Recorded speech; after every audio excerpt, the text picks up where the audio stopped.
Hey,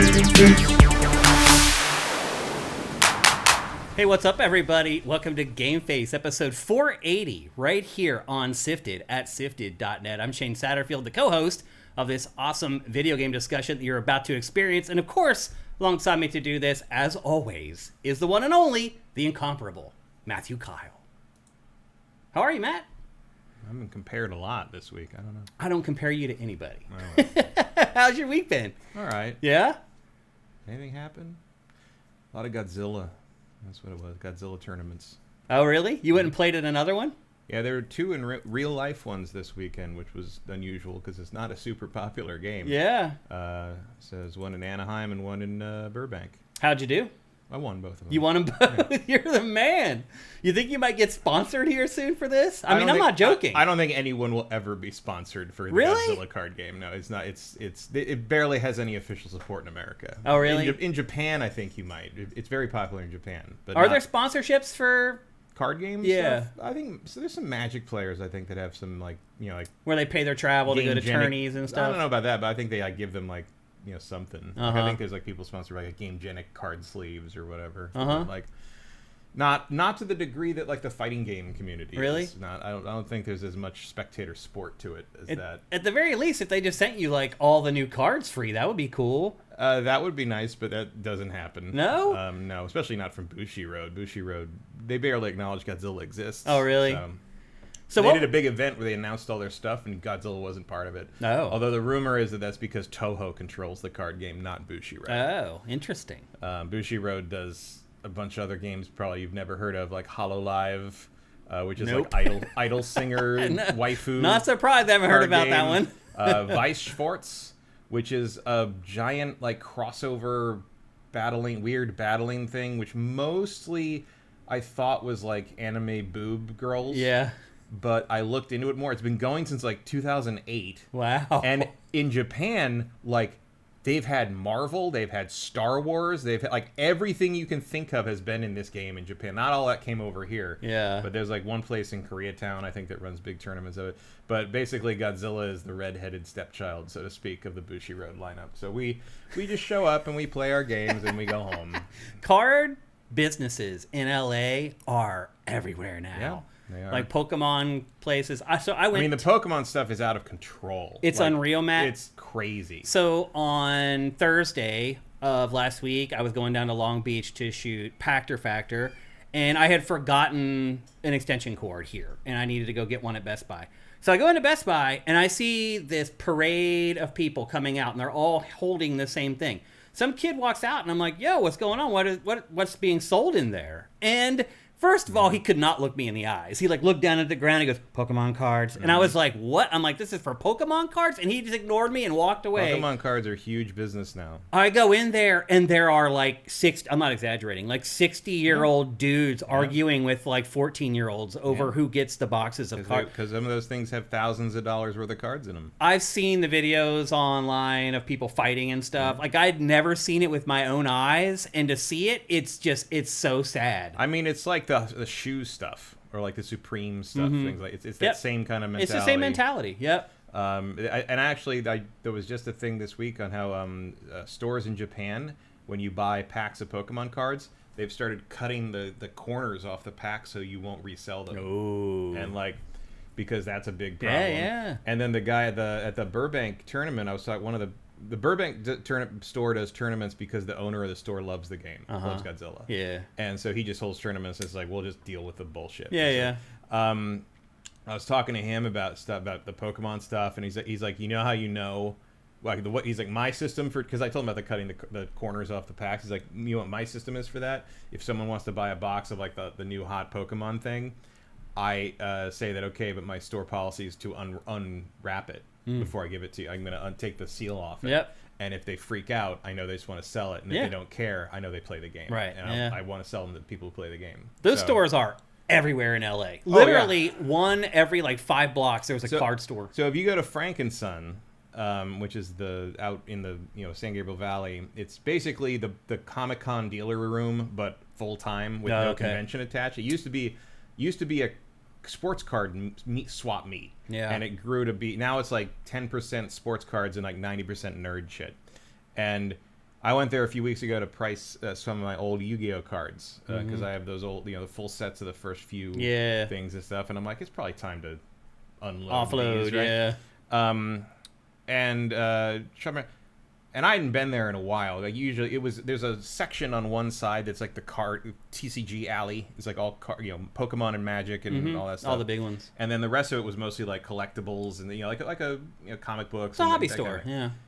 There were, no joke, at least 25 dedicated trading card game booths there now. Like, the alley was still there, but they were everywhere. Everywhere. It was just Magic and Pokemon everywhere. Like half the thing was trading card game stuff now, and not a single Godzilla card. Wow. Not a single pack, not a single box, I'm sorry. not a single card for sale, nothing. None. And half the people, when I asked about it, just laughed at me because distribution is so bad on it. That's the problem, is like, it's a really fun game because it involves a board game aspect too. You're moving along like 8 spaces, so there's like a spatial element. Like I think video game people would get a kick out of it, especially if you play like kind of card games like Gwent or something. Right. It's simple, but it's complex. Way better than any game based on Godzilla needed to be. Like it could have just You're been really threading the needle there. It's like it could have been like Gwent and Witcher 3. Right. Where it's just like, this is a terrible, unbalanced game, but it's fun to play against a computer as part of a side game in this big RPG. Whereas, like, you could have just made that, but they made more like the Gwent standalone free-to-play game, which was like a full-fledged... Like, Godzilla's more like that. It's like, wow, there's a lot of nuance in this. Way more than you'd think something involving King Ghidorah would have. But it's like, it's just impossible to get anything anymore. But yeah, you're right. The TCG stuff is huge business. Like I couldn't believe how many there were. They're everywhere. That place. They're all over the. Like I'm looking up trying to find places to buy the Godzilla stuff, and I'm like, there's like 5 card shops within like walking distance. Like when did that happen? It's like nuts. Used to be one like in the whole like main city. Like that's what money will do. Yeah, and then now the scalpers have found Union Arena now, which is like an anime crossover game I play some, because the nice thing about that game is you can't mix animes, so all you need to do is buy the one you care about. So I don't need to buy every set. I just need to buy the ones the Evangelion one, and I'm good. Yeah. So they just came out with a solo leveling expansion, which is a very popular anime manga right now, which is basically about a guy who he's kind of destined to become the leader of. He's kind of destined to become Sauron, but he doesn't want to. But it kind of ends up he has to. It's like a tragedy kind of thing. So there were serialized cards in that release that were like one of 100 or whatever, and they, as soon as they came out of the boxes, the day it came out, they were selling for $15,000. And so so no one who wanted to actually play the game could get these because the scalpers figured it out. And so all of a sudden they were all gone. So Bandai, who owns that game and publishes it, they're putting out another wave of that booster set without the special cards to try to make the scalpers leave the players alone. I see. Like, that's how desperate this situation has become, where people are just trying to make a quick buck off of this. Meanwhile, I love the Godzilla player community because they don't care about any of that shit. And like, they just play. People try to sell the slabbed cards of Godzilla, and everyone, I've done it too. Like, you just like I don't want it in the slab, so I'll give you like less than I would for, because now you got to send to me, and I got to use pliers to like crack the thing open and pry it open. I hope I don't damage the card. If you're just using it to play, who cares? Right. No one in Godzilla slabs cards because we just want to play. Like, I know a guy in Texas who plays with a deck that's worth about $30,000. Wow. Because he plays with it. Because he uses the serialized 1 out of 100 card. They make 100 of this card. They're worth like $3,000-$4,000 because there's so few of them, and he plays with those in his deck. Oh wow. Because he doesn't. Also, I don't know where he gets that kind of money, but like he's pulled a lot of them out of boxes. Yeah. But he shows up and he's just got these cards that like no one's even seen before. Usually most people have never seen one of those cards in person, and he's just like playing with them. And he's very good too, so it's just sort of like you're up against some. It really is like that the Yu-Gi-Oh cartoon where like Kaiba shows up, like the rich kid Kaiba shows up, and he's just got all these like cards no one else in the world can afford, and like there's no way you can win. It must feel like that to play him. Well, believe it or not, this is a video game podcast, but TCG, man, it's a huge crossover with gaming. TCGs have, most of my Yu-Gi-Oh experience is games. Just playing video games of it. Yeah, because me too. Let's be honest, it's a lot easier when the computer's handling the rules it for is. you, right? Yeah, me too. And I will say, and be ready for this, because it's in the Game of the Year show this year, I will be shouting out the Godzilla TCG unofficial app, No. where some guy actually recreated the whole game in this wonderful app that we don't like distribute because we don't want like Toho to get mad at us. But like, it's amazing. Wow. Like it's a reason I'm good at the game is because you can just practice and practice and practice. Yeah. And that is the best indie game I've played all year. So that will get a special honorable mention for Indie Game of the Year. Well, we have an awesome show for you guys today. We have a bunch of huge games that we're going to cover. We're going to review Forza Horizon 6. We're going to review Subnautica 2, one of the biggest indie games of the year. We're going to review Directive 8020. We're going to talk about remakes of Halo 2 and Halo 3 that are on the way. We're going to talk about PlayStation finally and officially sharing that its games are no longer going to be launched for PC. We have an awesome show for you guys this week. And then next week, looking ahead, another awesome episode. We're going to have Yoshi and the Mysterious Book, Lego Batman. What about Zero Parades for Dead Spies? Are you going to play that, Matt? It's the spiritual successor to Disco Elysium. Oh, right. I don't know. Is that the same people? Kind of. It's the same studio, but a lot of people left the studio. It's the same publisher or something? It's Zaum or whatever. It's their new game. I don't know. It got funky there. I kind of feel like Disco Elysium is a lightning in a bottle thing. I don't know if you can really replicate Reviews started coming out yesterday, and they tend to agree with your assessment. So, yeah, I think that might be the case. Disco Elysium was a very specific confluence of events and people. Yeah. I don't know if you can really recreate that. Yeah. It reminds me of The Longest Journey. You remember that game? Yeah.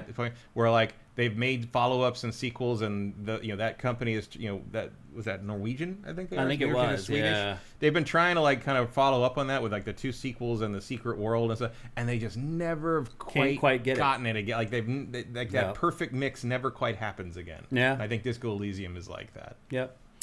So anyway, I don't know if you guys have realized it or not, and maybe you didn't watch Dossier this month, but May is freaking awesome. Yeah, there's a lot happening. This is a great freaking month for video Stock up games. because next month not so much. Well, then not E3 is here, and that's actually one thing I wanted to kind of discuss here off the top. What happened to wasn't Fire Emblem this month or something? They still haven't announced a release date for it yet.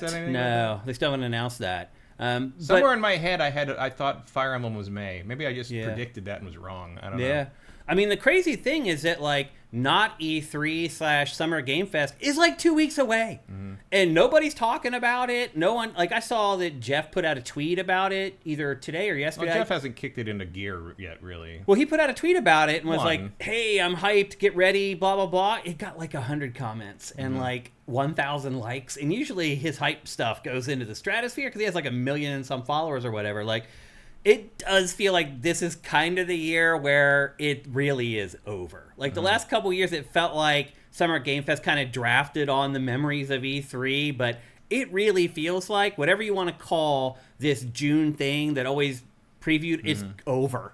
It's like no one cares at all. Well, also it's like something like I don't think any of that's appointment viewing anymore. Yeah. Like I don't even watch it live because who wants to sit through all that crap? I mean, especially when there's no awards and there's no. It's not like any kind of thing like that. There's no entertainment. And I mean, the best announcements Jeff gets are in the Game Awards. We all know that. It does end up that way, yeah. Because like no one has anything amazing for June really. You want to get people hyped before Christmas and for the new year and as you're moving into new fiscal and stuff. The industry has got off the let's plan all along to make sure we have something new of our game in June. Yeah, like they're done. It's really like June is for like telling everyone what the next half of the year is going to be. Yep. And like. The Game Awards are the time for like get hyped for this thing you won't play for 4 years. That you haven't heard about yet. Yeah, it's like here's our big reveal. Yeah, Summer Game Fest is not a reveal machine. Not really, no. Like E3. Certainly not for the big boys. Yeah, it's crazy, but believe it or not, E3 is here in like 2 weeks. It's really nuts. But that's what'll carry June for us in particular, and for you guys watching our shows and all our coverage and everything. It's going to be all about not E3 Summer Game Fest next month. But this month has been an awesome month for game releases. Like, it hasn't really shown up in like our views online, which is very weird. Like, usually, like with our views on YouTube, like they go up and down like anything. But if we have big games, like it goes up, and that has not happened this whole year, honestly, and has not happened in May at all. We've had killer episodes, like 3 weeks in a row, and the views haven't changed. So I don't know what it is. I don't know if the algorithm's crushing us or what's going on, but like it doesn't feel like what's in our shows has a bearing on how many views our shows get anymore, which is very weird. So Anyway, regardless, we're here to crush it. And that's what we do here on GameFace. We crush it every freaking week with over 50 years of combined experience covering the games industry professionally. See my hat there? That's a PS2 hat. I got that at launch when it came out in 2001. So that's what, 25 years old? This hat is 25 years old now? Yeah, it's 2001, I guess, or 2000? 2001. 2001. It's 2026. Yeah. I've never worn this hat, by the way. I think I wore it once for Ask Shane Anything, and this is the second time I've ever worn it. It is literally brand new, and it's 25 years old. Any hats from old things anymore. I have a whole box of just bags. Yeah, me like too. I have bags in bags. Yeah. And those are probably worth money. Like if you some of them, yeah. If you go and look, like this, I know the Mirror's Edge one is. Yeah. Or you get any Nintendo bag from any of Nintendo's press conferences. I still have the GameCube backpack. That's worth a lot of money. I have everything from that press conference. I have that. I have the release press thing. I have the little folder, squishy GameCube. Yeah, I kept all that stuff's all worth a lot of money. Partly because that was the first like big reveal thing I ever went to in person. I was the thing in the basement of the hotel downtown, where the Nintendo Joe guy asked Miyamoto in broken Japanese if he liked working at Nintendo. That was a Twilight Princess reveal. No, that was 2004. Was it? Yeah, that was the Twilight Princess was also in a dingy basement. No, Twilight Princess was a Kodak Theater. Was it? The big trailer where they revealed exactly what it was? Not the realistic Zelda video, but where they revealed it brought down the house. That was the Kodak created. Theater at Hollywood and Highland. Was it? I remember that. It was huge. That was a gross place though. Like it was all down, like the ceilings were real low. They had crappy almost like screens from like high school showing the trailer. Like I mean that's where the Oscars were. That was that's a brand new theater at the time. That went up when Hollywood and Highland was built, and the Hollywood and Highland was open not too long before we moved here. I remember it was hot in there that day. It was very hot in there. Yeah. But no, that was Kodak Theater. The 2001 GameCube reveal was like literally 40 people in folding chairs on a little. It was like a weird little like sunken conversation pit thing off the basement of some hotel down. I don't remember where it was. Yeah. And like that, they revealed Smash Brothers, and it was like this weird mix of like, oh my god, this is the coolest thing I've ever seen. And then they opened it to Q&A to all these dorks, and it was just the most it was cringe. Oh my god! And then Adam did the first live English interview with Miyamoto after that. Yeah, those were the days. Good times. Quarter of a century ago. Yep. This hat's a quarter of a century. Half my life ago. It's really insane. It really is. So anyway, let's check in with you guys, see how y'all are doing. I hope you guys are all having a great week. Obviously, can't do that yet. Nope. Need to send the signal from our crappy computer. This is all gonna be chance right here. It looks like our computer crashed already. Already? Yeah. Oh, it's stinking. So maybe we're not gonna go to chat right now. Yeah, unfortunately, it looks like we can't. But anyway, we have an awesome episode for you guys today. A bunch of big games, a bunch of awesome, fun topics. I think you may be a little bit surprised about some of the things we say about the games in today's show as well. So we're about to do that. But before we do that, as always, here's a word from our awesome sponsor, LS Cream. It's LS Cream, the fine cream liqueur crafted by fellow gamer and sifter, Stevens Charles. Inspired by the Haitian drink Cré Mas, LS Cream delivers an award-winning experience with every single pour. One sip and you'll see why. It's a party favorite. The silky blend of fresh cream and premium neutral grain spirits mixes great with everything. I dare you to put a shot in your coffee. I've been drinking it for years and still, I find new combinations that taste incredible. LS Cream is the kind of drink that keeps surprising you thanks to its notes of vanilla, cinnamon, nutmeg, and coconut. Take it to any gathering and watch it steal the spotlight. We've never seen anyone resist. Ready to join the fan club? Head to creamls.com/sifted for recipes, retailers, and online orders. That's creamls.com/sifted. Well, we're definitely missing Stevens Charles, the empty seat here. We're definitely missing him after he was here on last week's episode. A great addition to the show, I think, pretty much every time he shows up. But I think you've also now have realized, after he's been on the show 3 times, that he's not a poser. He is a legit gamer. And you probably aren't going to find too many companies out there that you can support that have people like him in charge, particularly ones that make amazing liquor. So go to creamls.com/sifted, as he was here last week, and he told you guys the 5K challenge is real. I would love it if he brought that huge check on this show, by the way, that he said he did the last time. So anyway, it's an awkward plane flight. He can get it made here at Kinko's or something. But anyway, it is legit, people. He's just waiting to pay one of you $5,000 USD. Go to creamls.com/sifted. Sign up for the Sifted 5K challenge, the Ellis Cream 5K challenge. Fill out all the paperwork there. Get yourself a bottle, make yourself a drink, and win 5 frickin' K. Wouldn't that be nice? Right in the middle of the year, just get that $5,000 payment into your bank account. Head to creamls.com/sifted. All right, it's time to get on with GameFace 480. By the way, GameFace 480, holy crap, I can't believe we've done 480 episodes. Earlier today, when I was taking a shower, I went and listened to our review on GameFace for a game we're going to review today, although it was the original. We're going to review the sequel today. But I wanted to go back and listen to what we thought about the original game in that franchise, and it was episode 116. And I was like, dang. It has been a while. It's been a while. So anyway, we're here at episode 480. We're going to start things off with undoubtedly the biggest release of the week, although release of the week is kind of stretching it because it just came out last night. And that is Forza. It came out on Friday if you paid $120 for it. Which you did do that. And I'm glad you did, because I did not. And so I just got it on Game Pass last night. I started playing it exactly at 9 o'clock Pacific when it unlocked.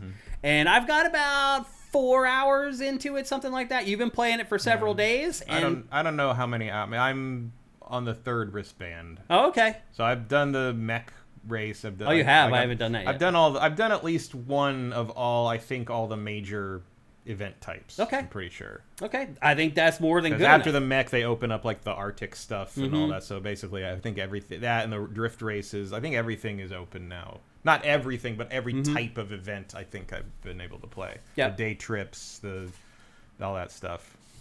I think barn finds. I don't know how many.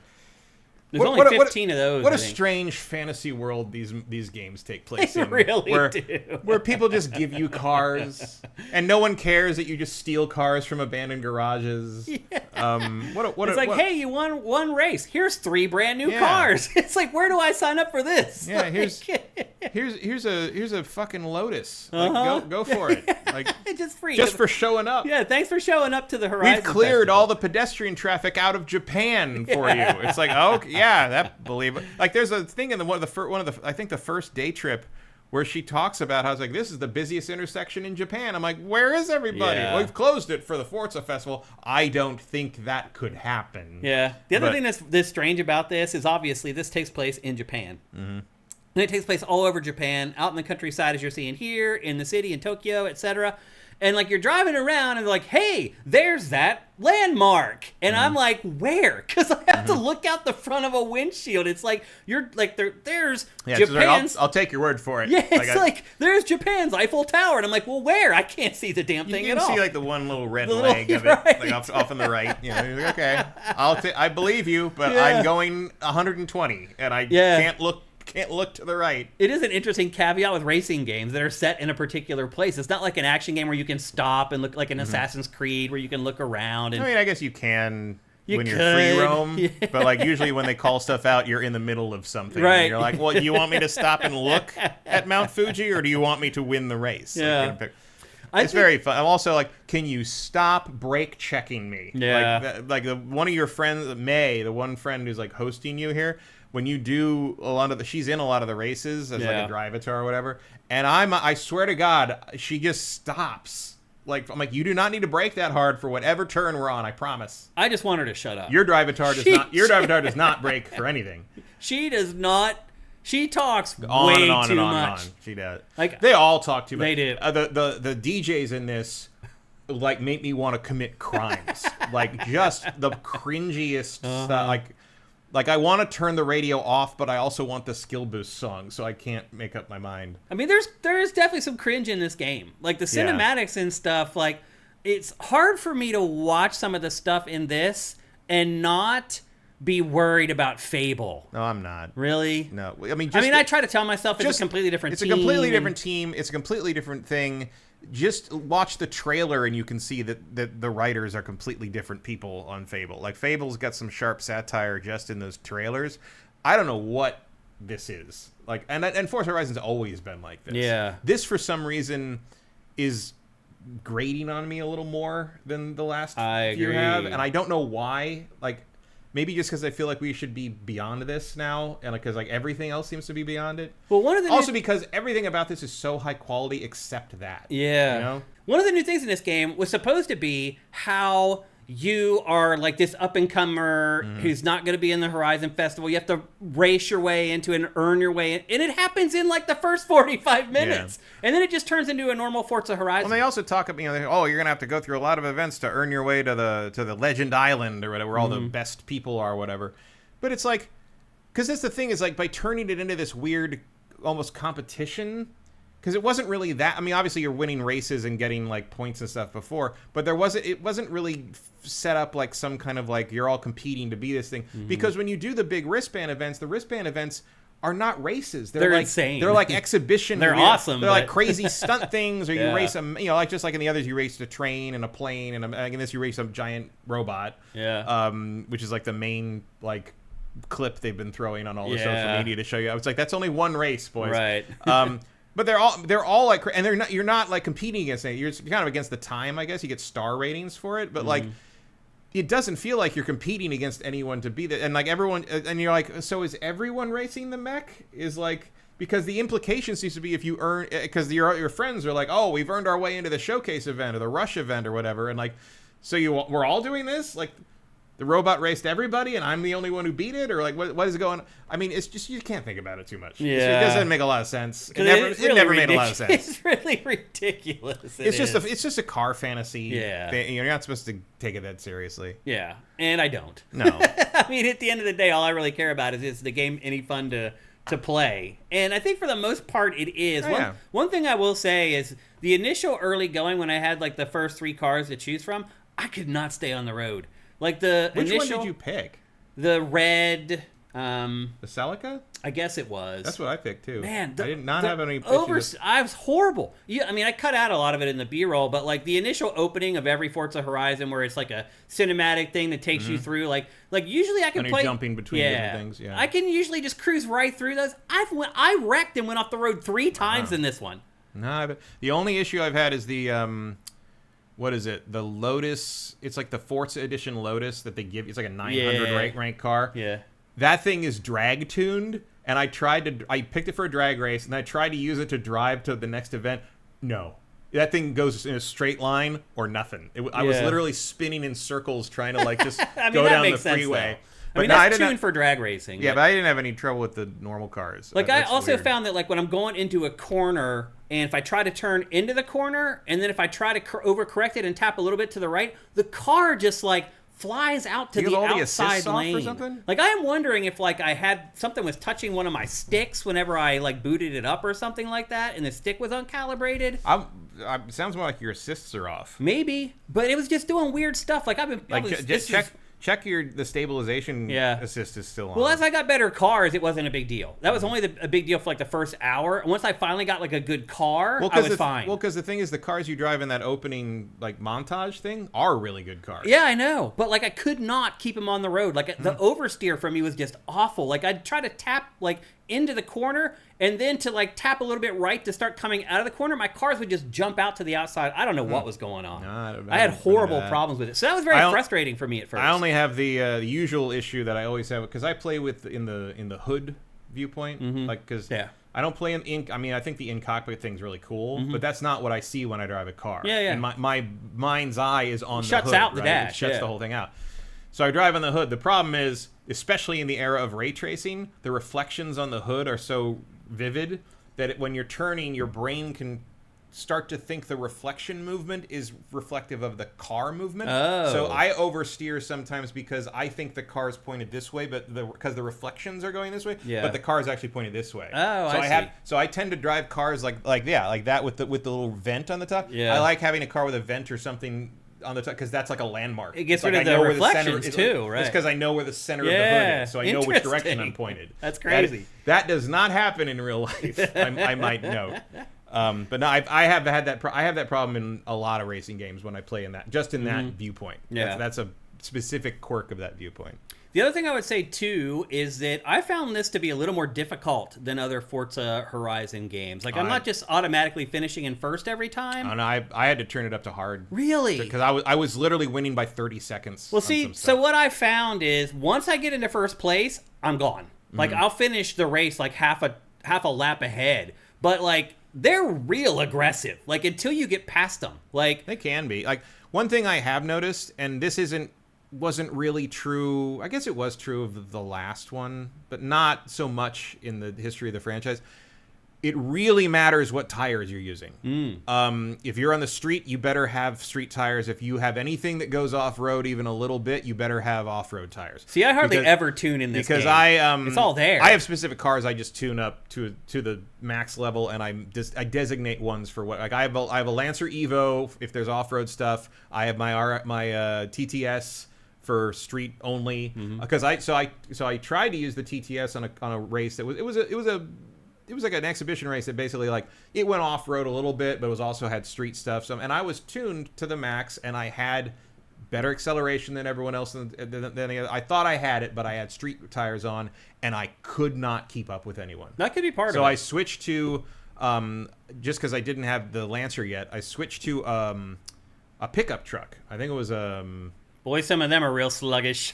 This was a fast one. This was a good one. I can't remember which one it was, but I switched to a pickup that I knew had the off-road tuning, and I just blazed. It had the same rating and the same acceleration. It had all the same stats almost as my TTS, but the tires gave it the acceleration back. Wow. So that did matter. I never tuned in this franchise because I never have had to in the past. I always auto-tune up to the max because they, the rankings, the B, A, B, C, they all have like the top. Like B is like the top is rating is 600. Beyond that you're an A. So I always tune the car I decide to use for each ranking to the max. Yeah. But this one I have noticed that it is important to know what tires you're using. Yeah. Obviously that may be part of my obviously problem. when you go to the snow. Very true. Yeah. I also noticed that there is a much sharper handling difference when it rains, which is good. I think those things are good. I think they have made environmental hazards a way more tangible thing in this, which is a good thing. Yeah. But I do agree with you that like previously you didn't really need to think about that. I didn't. And in this I found that I did. Okay. Not like to the degree that it becomes like a sim or anything. Yeah. But you do need to think about I would definitely make sure you have different cars you've set up to handle different kinds of events. That is an right there was a perfect example of what I was talking about. Do you see what happened right there? It I just tapped a little bit to the left, and it swung all the way out to the left. I saw you miss the checkpoint, but I didn't see how it happened. Yeah. Well, watch it. Here, I reverse it, which I hardly ever do in this franchise. Well, you won't see the same thing again because I'll actually make it through this time. But I tapped it to the left. The car swung all the way out to the left. So I tap it to the right, and then it swung all the way to the right and went off the road. Like, this was happening to me with all these cars early on. Like, did you go back far enough? Oh, no, you didn't rewind. Well, you didn't rewind the footage you rewound in the game. Right, okay. Yeah. Can you rewind the footage? Or will that break something? I think I can. Let me see if I can get back to where it was. Yeah, I think that's it. There, I hit the wall. It is slippery. Yeah, it's the rain. But this problem that I was having with everything. So, yep, see, I swung it a little bit far to the right. Yeah. I tried to overcorrect, and it just swung back the other way. I was having this problem with all the cars in the That is interesting because the way you turned there, I would have expected you to slide further to the left. Right. So I've been having these issues with it. But again, now that I'm further in and I have good cars that are kind of tuned up, I haven't been having this issue. So just something that I noticed. But again. And Erebus Jones is correct. Like, you can't. Weirdly, you can only tune manually in the menu for an event when you're in there. If you quit out and then go to the tuning in the main menu, you can just go and it'll save it. Well, no, you can go and people have upload their tuning profiles, and you'll have a whole menu You can just of borrow like theirs. the rating for your specific car. It'll be all the and they'll name them like I could choose for my TTS. Could choose, this is a street beast. This is like has off-road tire. Like Rally. they will name everything, and then you can see the stats and see what the build is good at. Oh wow! And pick one, and then it'll automatically charge you the credits to buy the parts you don't have for it. That's cool. And I'll be that. I mean, they've always had the auto tuning thing, but this it seems like it has integrated the community in a much more like upfront way. Yeah. And it has allowed the people who upload the tunings to like specifically name them like what they descriptively. do. So yeah, the descriptive. It's way easier to look through all these things that are all ranked like 600 or 800 or whatever rating and find what makes them different from each other. So I think that's a very good tweak they've made too. You see right there, it happened again. Did you see that? Yeah, right that is there? Interesting. I have not had that happening to me. Like I said, it happened for the first like hour and a half. It kind of does make me think of a controller issue. Maybe at my stick, something was hitting my stick when I booted it up. I don't know, but it bothered me. And Hard again, to say. I got over it after a while. It stopped happening. But I think what a lot of people are asking for, probably from our critique of this and our analysis of this game, is what is different? Because this is Forza Horizon 6. And so I think a lot of people are like, I mean, particularly if you're a PlayStation 5 owner who just bought Forza Horizon 5 a few months ago, and now this is going to come to PS5 probably around the end of the year here, they really probably want to know, like, why would I upgrade from Forza Horizon 5 to 6 within like a 12-month period? Is it worth it? And how would you address that? Well, I mean, really, it's like the setting. The setting. Have you finished 5? Like, are you done with 5? And how much do you want those the variants of location? Like, I think the event variety in this is very good. It is very good. It's probably the best they've ever done. I also like how it just keeps you on track if you want to. You don't even have to go out to the open world and look for stuff, or look at the map. There's just a menu that pops up that says, "Hey, here's 5 races you can go to right now. Here's a bunch of recommended stuff. Go check it out. Here's 2 things that'll get you further in the story. Here's 1 thing that your car is good at, and here's a multiplayer thing if you want to go play with other people." I love it. It's a very good system. It keeps me on track. I mean, I was making progress way quicker than I have in prior Forza Horizon games, just because of that. Because I'm not going out on the map, like looking at the map. Well, and then you get there, you don't get a chance to think about it. You're just going. Yep, it's hard to stop. Yeah, it looks at your car and it recommend stuff to you that you're going to be able to compete at. You don't end up in an event where you don't have the right car or the right tunings or anything. The other thing, of course, I mean, the other part of that recommendation, I guess, is like, I mean, it's more Forza Horizon, but there's nothing else like Forza Horizon. Certainly not a PlayStation. Yeah. Like, okay, like, this is really just like what they've been doing for 5 games, executed even better than they have the last 5 times. Would you buy this game once a year if it came out every year? 100%. Yeah. 100%. I don't know if I would. I think I would probably, after a while, start to wane on that after a while. I mean, it would depend on the setting. Yeah. Like, if it was, like I didn't think, I mean, like, obviously it doesn't matter because of the first one, but, like, I don't think Colorado is a very compelling setting. I agree. For that. Yeah. But it was the first one, so it's not like you had anything to compare it to. Yeah. I didn't love the Italy one. Yeah, I didn't either. I thought that was kind of a meh setting. I think this might be the best one. Yeah. I think this and Mexico are my 2 favorites, I think. This, for the variety, though, I think more than Mexico. It has way more variety as far as weather. I think Mexico is an important step in the variety, but this gets I mean, I can't think of an environment you would want to drive in that isn't here. And also, it changes with the seasons. Like when you complete one of the wristband challenges, it just turns the season over. Implying that the Forza Festival is like years long. Because there's like 15 of those. It's like, okay, so we're here for like half a decade? Yeah. Just shutting down commerce because no one can cross the street in Yokohama anymore? Like, okay, sure. Yeah. I mean, the basic structure of how you make headway in this game is you basically are working towards the wristband events. And that's what we talked about earlier. That's where you race the mech, and there's some where it's just stunts and stuff like that.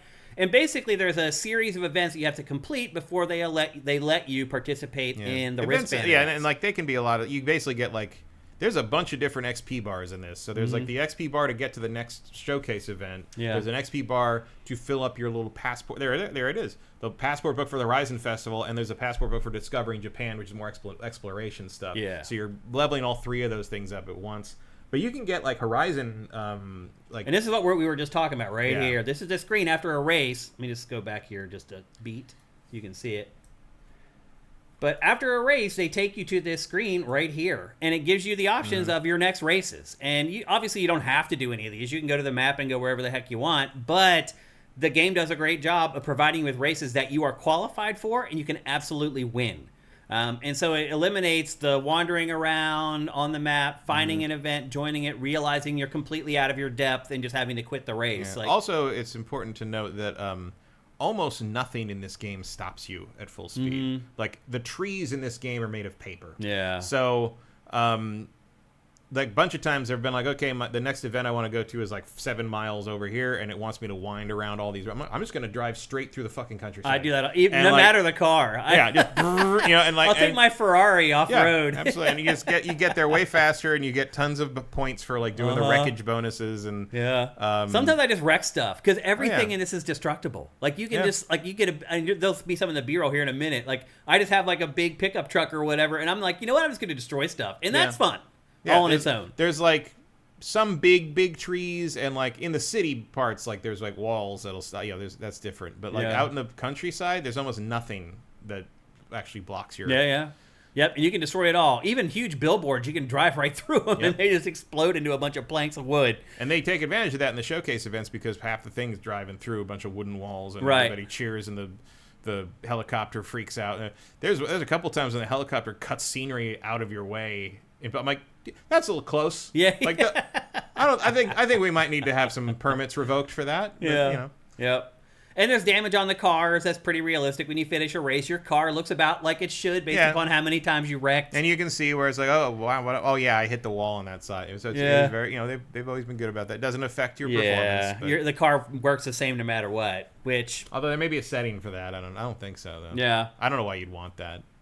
Yep, but so there's only 15 of those wristband events. So you complete the qualification events. There's usually like 3 or 4 for each one. You complete those, then you actually go into the crazy wristband event. You complete that, rinse and repeat. I mean, they get way more as you like it's like 3 or 4 to get to the first wristband. I think to qualify for the mech race. I think because you get 300 for the main event. You get less for like speed cameras and like little one-off like time trial things. But for the big like races, you get 350 points, and I needed 2,400 for the mech race. Yeah. So and then like the next one opens up even more. So it's going to take you a while to get all the wristbands done. Yep. There's 15 different wristband events, which is pretty good actually, because there's big like set piece moments. Oh yeah, and I do. It is fun to be on and see a bunch of like gamer tags that I don't.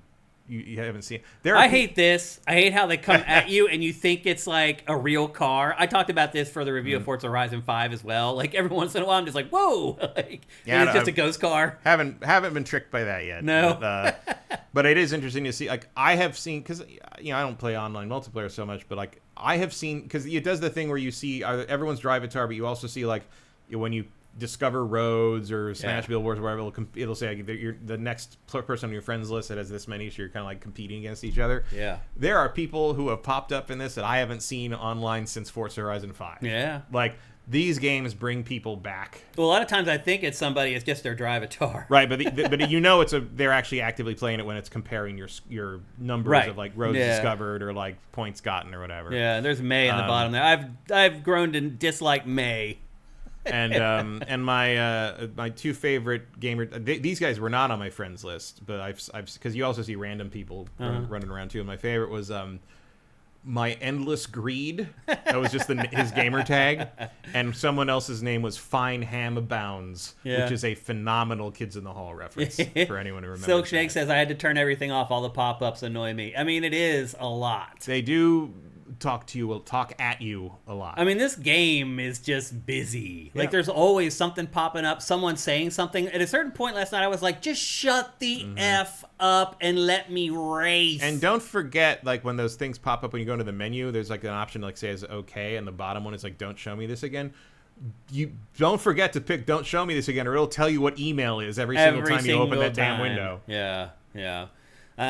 But otherwise, like, the setting to me, I think it's the best setting ever for this franchise. It's definitely the best map they've ever done. So it holds a lot of weight for me. But otherwise, it's really hard for me to see a lot of changes or updates to this from 5. which is good because 5 is just about perfect anyway. Yeah. Like, you don't need to reinvent this wheel, no pun intended.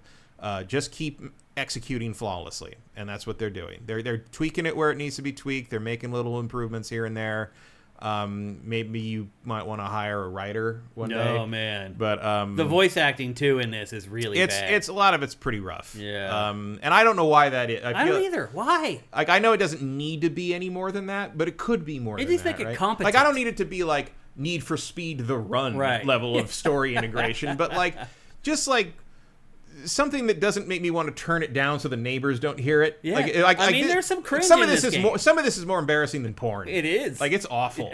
And it's like, and it's never been good. No. But like, it's not getting better. For some reason, this one like bothers me. And again, it is strange that, you know, you have one side of your building that's working on Fable that does this stuff very, very well, and then you have the other side of your building that's working on a racing game that's not doing it very well. I mean, at least it seems like they've allocated their resources in the right place, right? That's a good way to put it. Caleb Twilight says, is it better or worse than Ace Combat? Ace Combat voice acting has charm because of how bad it is. This does not. No. This sounds like TikTok. It does. It's embarrassing in a way Ace Combat isn't. I mean, not it that, sounds like an influencer trying to read ad copy. Exactly. It's like the whole game. It's like being interrupted by the ad break for like BetterHelp every 5 minutes or something. You're like, oh, it's about on par with how these people. Whereas like Ace, Go Dance with the Angels, Mister, is a really cringy line, but it's so earnest. Don't pick this truck. Don't do it. It is the worst vehicle in the game. I was like, I don't have a good off-road vehicle in my livery yet. I'm going to pick it. And then I picked it, and it's literally one of the worst vehicles I've ever driven. Now, to be clear, you do get all of them. Yeah. You can switch back and forth. Yeah. Like, I'm like, oh, which one? You're just picking which one you get in first. Right then. Yeah. And you just get those 3 cars just because. Just hand them over. It's like, here you go. Oh, you showed up and you drove around for a while? Here's 3 cars. It's pretty I'm like, crazy. just the taxes at the end of this. Yeah, I know. Erebus does remind us that you can turn down the audio for pretty much everything. There's sliders for like everything in the game, so you can turn down May if she bothers you as much as she bothers me. You can adjust May needs a lot her of own stuff. slider. Yeah, she does. I'm not a huge fan of Jordan either, but he's not there half the time. Yeah, he doesn't talk as much. And he's gone so much, and he's like late to your first like big qualifying event. And you're like, wait, so we all need to do this together? Because then you never mention that again. But like, he's gone so much that I'm like, is he like a traitor? Right. Is he gonna like show up like working for the other? Road. And I'm like, no, this game isn't that interesting. No, but like, that's not gonna But happen. in any other game, he'd like there'd be a competing festival, and he'd be like the Shadow the Hedgehog, right? Like of the game. Or he'd be a something. Racer X. He'd be like joining the race with like a mask on. You didn't know who he is, and it turns out it's like your best friend. Yeah, and he's like working for like the Slugworth equivalent, where they're trying to like shut down the Horizon Festival forever. That would make it way more interesting than it is. That's what they should do for the next one. Is there should be a competing festival. I agree. That's like trying to sabotage Horizon. And take away your best drivers, or trying to take you away, and you have the conflict of leaving and defecting and being a traitor. Yeah, so this is Horizon Festival. The other one should be like Peak Festival. Right. Yeah. Like the opposite of a Horizon. There you go. You can have that one for free, Playground. Yeah. So generally, do you think that this is better than Forza Horizon 5? Yes. Yeah. So saying that, you also say this is the best arcade racer on the planet. I would probably say so. Yeah. Like, I don't have I mean, other than my sentimental favorites from the 90s, I do not have a competitor for this, really. Yeah. Like, this is in the same conversation as like Burnout 3 and the original Need for Speed Hot Pursuit. Yeah. Now, I've only played a handful of hours of this, so I'm a little nervous about making any big declarations about the game yet. I am going to continue playing this, and we'll probably talk about it briefly in next week's show. Like, as always, there's no shame if you don't finish this game completely. Yeah, this game, I mean, it's these so games big. are gigantic. These are 100-plus hour racing games. But you do get to a point when you're like 20, 30 hours into it, you start to realize, are all the events worth participating in? Because generally, like, I hate the drifting events, so we'll see if they fix it Drifting for events this. are very hard. They always are, and I always hate them. But by 20 hours, you start to figure out how many drifting events are there. Are there too many? Or are there too many events that I hate in general? They generally give you enough to progress without, if you have one particular event you hate, there's enough variety to avoid it. Yep. Sure. And I do. So I would agree with you. I think. And the drift events would be my pick for the Mine too. Just because they're really hard. Yeah. And they're a different way of driving that I'm not very good at. Yeah. Like, I love this setting. It's my favorite of all that they've ever had in this franchise. And I can't think of too many other parts of the game that are worse than prior games in the franchise. So, No. even based on the time that I've played, I would say de facto is probably the best Forza Horizon ever. Other than how chatty and pokey it is about things, Yeah. like the interface is fantastic. The integration of community stuff is better than ever. Like they have not sat back and just be like, we're just going to do this again. You can tell there's thought was put into it, both in terms of what they need to improve and what they don't need to improve. And I think they've gone about it in a very smart manner. 550 cars at launch. Yep. I mean, I can't wait to see what they do for DLC. Like, I hope they go crazy. I hope they have fun with it again. I mean, racing a giant robot's pretty fun already. So take that idea and just go crazy. Go with it. Go crazy. I mean, they keep showing like in that opening race and stuff, like the big finales, you get to a rocket that takes off. Yeah. Let me race on Mars. Let's go to space. Let's do something weird. Let's go do Rainbow Road for no good reason. You know, like let's go Mario Kart with this. Now, the other thing I have not touched yet in this that's a big part of the game, and one thing that they did focus on pre-launch, because it is kind of a new feature, is like your homestead. And I have not got far enough in the game to talk about that, so we will be back next week to discuss. I have messed with that a little bit. It is not super compelling. Yeah. It's nice to have home bases you can jump between, so you don't have to drive across the whole map every time. Yeah. But like, also it doesn't make any. She's like, May sells you her grandparents' house for 10,000 credits, and I'm like, this cannot be legal. Like, I'm sure there's stronger real estate protection laws in Japan than this. And it's like, oh, this is an ancestral home that's like part of a tradition of, it's a rundown home and we got to fix it up. I'm going to sell you my grandparents' house I grew up in. I'm like, why would you do that? Why are you? Why don't you fix it up? We are both in the festival. We're both making the same amount of credits doing this shit. Yeah. Why aren't you? But it's just so you can go into like the little thing. There's a whole mode where you can literally pick up objects and put everything. I mean, basically it's a build a house mode. It's almost Bethesda style. Okay. Yeah, I haven't touched any of that yet. So we'll probably come back next week and talk about this a little bit, to talk about things that we didn't quite get to at this point in our playtime.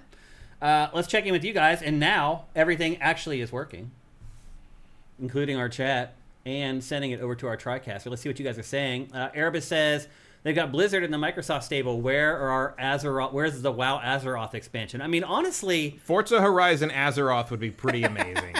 I mean, why aren't they doing crossovers with all the stuff that they own for this, you know? Man, I would buy that DLC. Or it's just Blizzard, probably. Like Forza Horizon in Hell for Diablo. That would be pretty great. That would be awesome. Yeah. Let's see if you got any. As always, guys, go at SIFTD Games if you want us to answer any questions from the chat. Silk Snake, love the game, hate the festival. Yo, dude, want to ride my Fly Turbo? Go away from me. Yeah. I mean, that's the vibe of it for and sure. That's been that since the very beginning of go back and play Forza Horizon 1 and it's the same thing. Mm-hmm. It's just bro, top to bottom. Yep. Eat Demon Ass. Japan is kind of the apex. I don't know where they could even go. I would not be happy to be the person who has to pick the next setting for this series. I'll tell you that much. I might actually push for Azeroth. Because people were asking for Japan for a long time, and now they got it. It's like the dog that chases the car. It's like it catches it. What are you going to do with it? You know? I mean, you're kind of tempted to do something like The Crew, where like you do the whole of the U.S. somehow or some kind of thing like that. I mean, because what we've done, Denver, Mexico, England, Italy, Australia, and now Japan. I'm impressed that you named all those. Where else would you go? I mean, Africa, like Antarctica, someplace where it's just always snowy, but that wouldn't be fun. That wouldn't be very interesting. Yeah, no. I mean, maybe you could have that be like a place you could go. Yeah. I guess my picks would probably be like an Africa setting, which kind of condenses. That would be cool. Egypt, the Sahara, and the savannah. Imagine having like elephants and lions out in the open areas. That would be pretty cool. Yeah, that's a good call. I like that. Brazil. Yeah, I think Brazil. Anywhere in South America would probably be good, like a jungle type thing. But we are running out of like center it on Rio and sort of like build it out from there. Yeah, kind of like what they did here, where you got like the jungle and you got you know rural areas, but you also have the kind of the hot city in the middle of it, and especially if you snowy mountains. Set it during Carnival and like there's a lot of stuff you could do with that. You could. It's not Japan, but it's like it's a different location and it's a different culture to sort of explore. Yep. Cinetyke asked how the handling is. We actually talked about that for quite a while. I mentioned that I had issues with the handling in the early going that eventually kind of solved themselves. I have no But issues Matt with had none at all. Yeah. Other than trying to drive the drag race tuned Lotus as a street car. That's on me. I was too lazy to go to the menu. That's all. I was like, I'm gonna make it. No, you're gonna cut down every tree in Japan trying to get there because you're not going to stay on the road. Eric Cartman asks, can I add you to my friends list to race against your Drivatar? Absolutely. You guys can all add me. I'm Dinfire on Xbox. Add me. Yeah, let's play.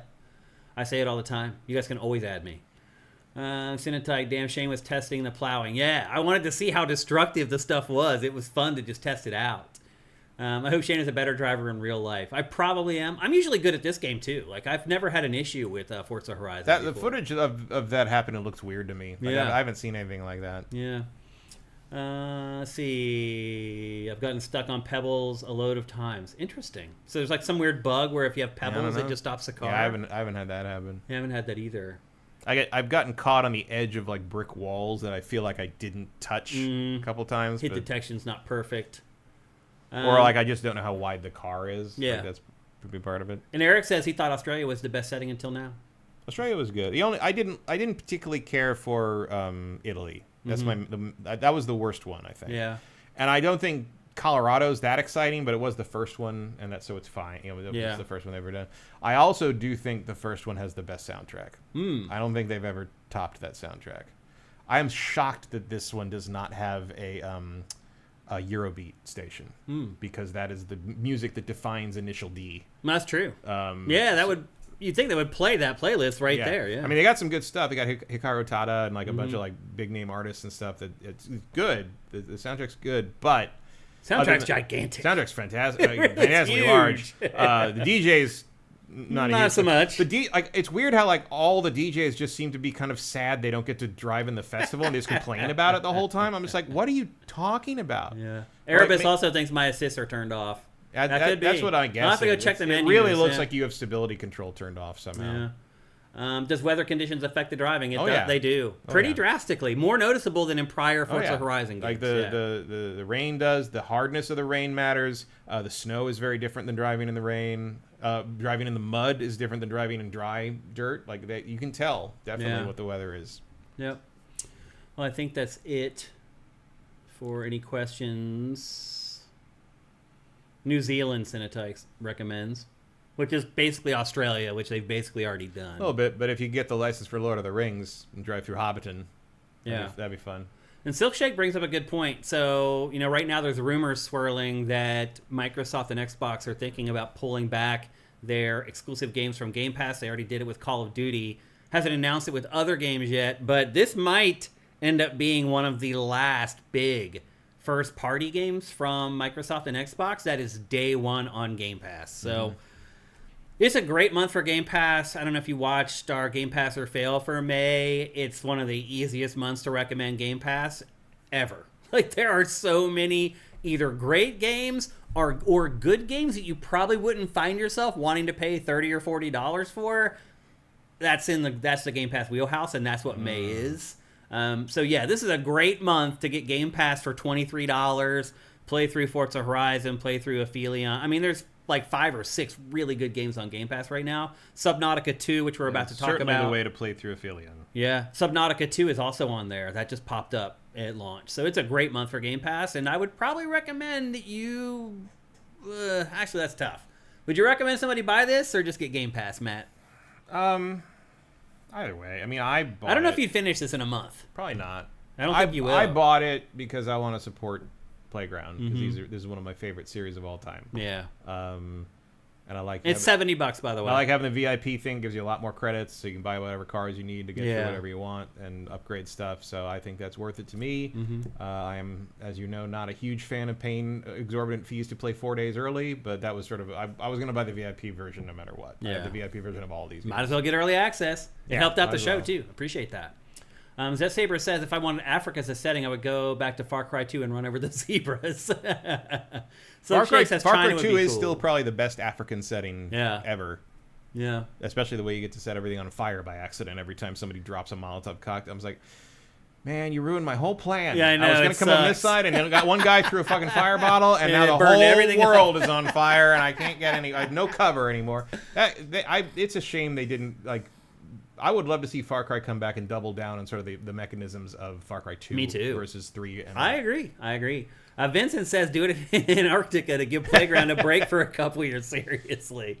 Just flat white and penguins. There we go. Silkshank says you can turn on damage that affects car performance. I didn't see that in the I options. thought you could, but I wasn't sure. I've never done that. I would probably not do that. Yeah, I wouldn't do it anyway. The game is so wacky anyway. Yeah.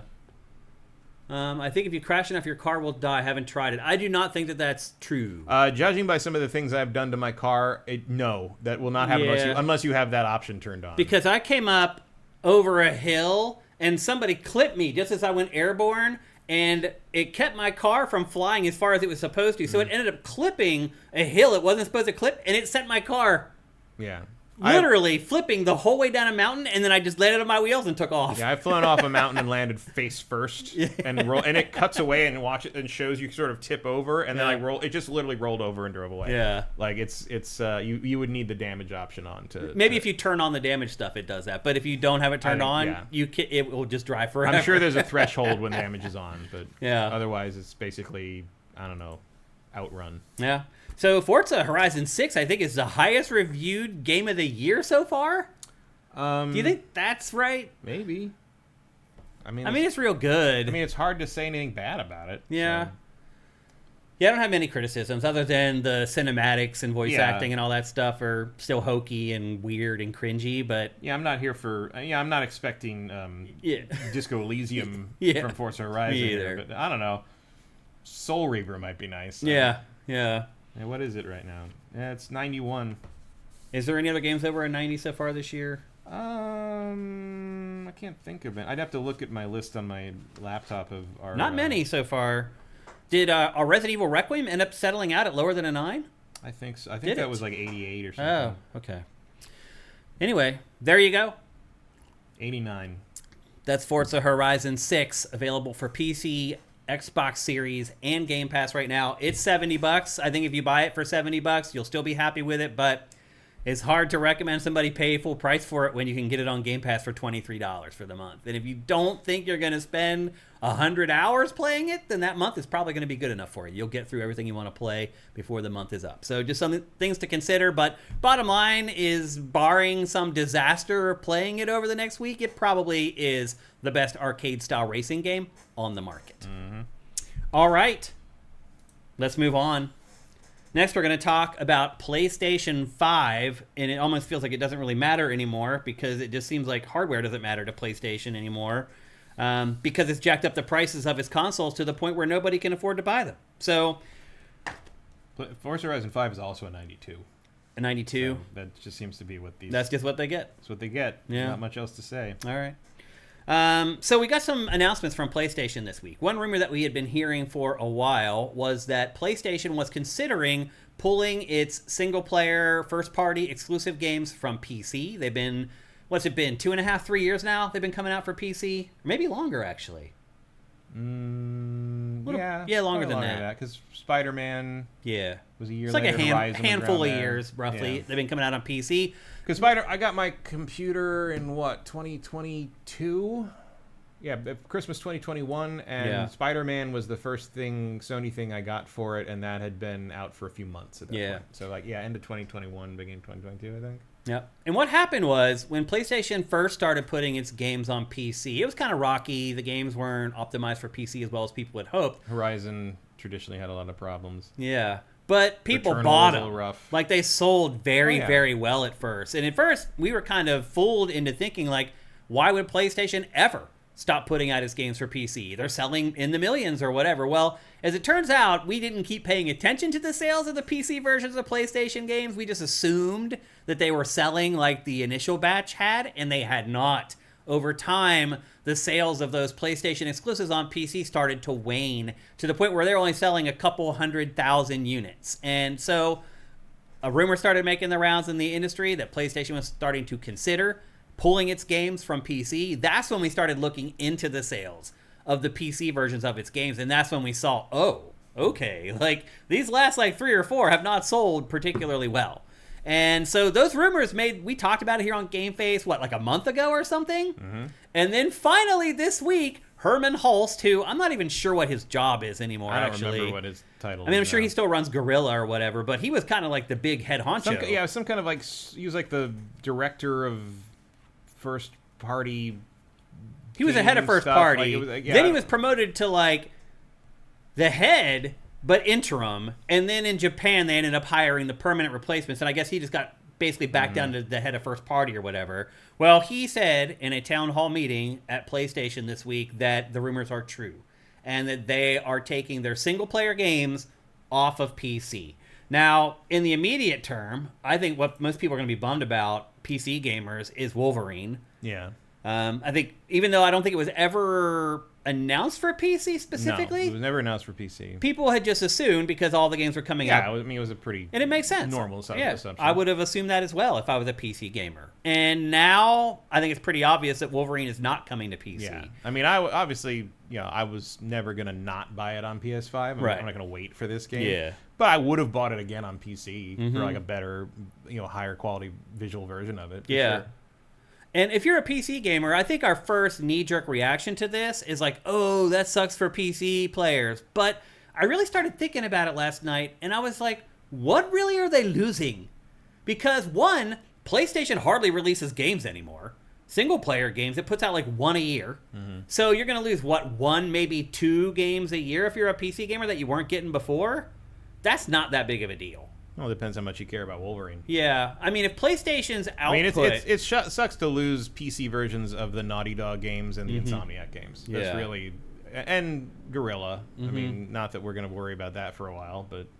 the Horizon games on PC are absolutely the definitive the best versions, games. Yeah. So that's a shame. And I think you could say that probably for most of the eventually yeah, for most of the PC agree. versions. Like it does take a while. It seems like for them. It's even the best version of Days Gone for whatever that's worth. Right. The PC versions definitely give you a lot more, and it opens it up to the community to mod things and fix stuff. And it's certainly how if I ever replay Last of Us 1 and 2 again, I'll play them on PC. Yeah. No question. Do you think this decision changes anything for PlayStation? I think it's doing this because it thinks it's exclusives make people it buy needs a PlayStation reason for people consoles. to buy a $900 PlayStation. Yeah. Doesn't it seem weird for them to do this after they set the pricing of their consoles to a place where pretty much nobody's going to buy them? No, because that's what I think that's the thing they're trying to leverage there. They think that's part of the problem? If you have to buy that to play Wolverine, maybe you will. Do you think they really think that it's that and it's not the consoles on $900? I think it's both things together. Yeah. I think it's like now that we have to raise the price on this thing, we need a better reason for people to be forced to buy it to play what they want to play, and so that's going to be holding the single player games hostage on this expensive platform. Do you not see that, many? Not that PC isn't an expensive platform too, but like. Basically, if you want to play Wolverine, you're going to have to buy one of our exorbitantly priced consoles. And if you want to play it at like a high frame rate, you're going to have to buy the $900 one. I just think that nobody's going to buy any of them. I doubt it will work that way. No, I think the only game that has a chance of really bumping the numbers up is GTA 6. And we'll see what the economy's shape looks like by the time that comes out. I mean, it'll be interesting to see what happens with Xbox Series S. When people realize that's the cheapest way I can play GTA. Like, if it's somebody who's only going to play GTA, like, they may actually offer the cheap Xbox because they're like, I'm not going to buy other games. That's not even announced. What's not announced? An Xbox version of that game. Of Grand Theft Auto 6? Yeah. Yeah, it is. No, it's PlayStation only. No, it's not a PlayStation exclusive, Matt. It's coming to Xbox. I don't know where you're getting that from. Not day one? Yeah. What? Yeah. I don't know how you missed that. It's not coming to PC on day one. It's not coming to anything except PlayStation. Yeah, it is. What? Yeah. That's not what I was told. Yeah, I mean, they announced it. It's not on Xbox being told. Yeah. Yeah, that's been known knowledge. We've been talking about the Series S version in GTA 6 for years. I'm thinking about that as an inevitability, but I didn't think that was... Yeah. Oh, yeah, that's day one. Yeah, it's PlayStation and Xbox, just not PC or Switch on day one.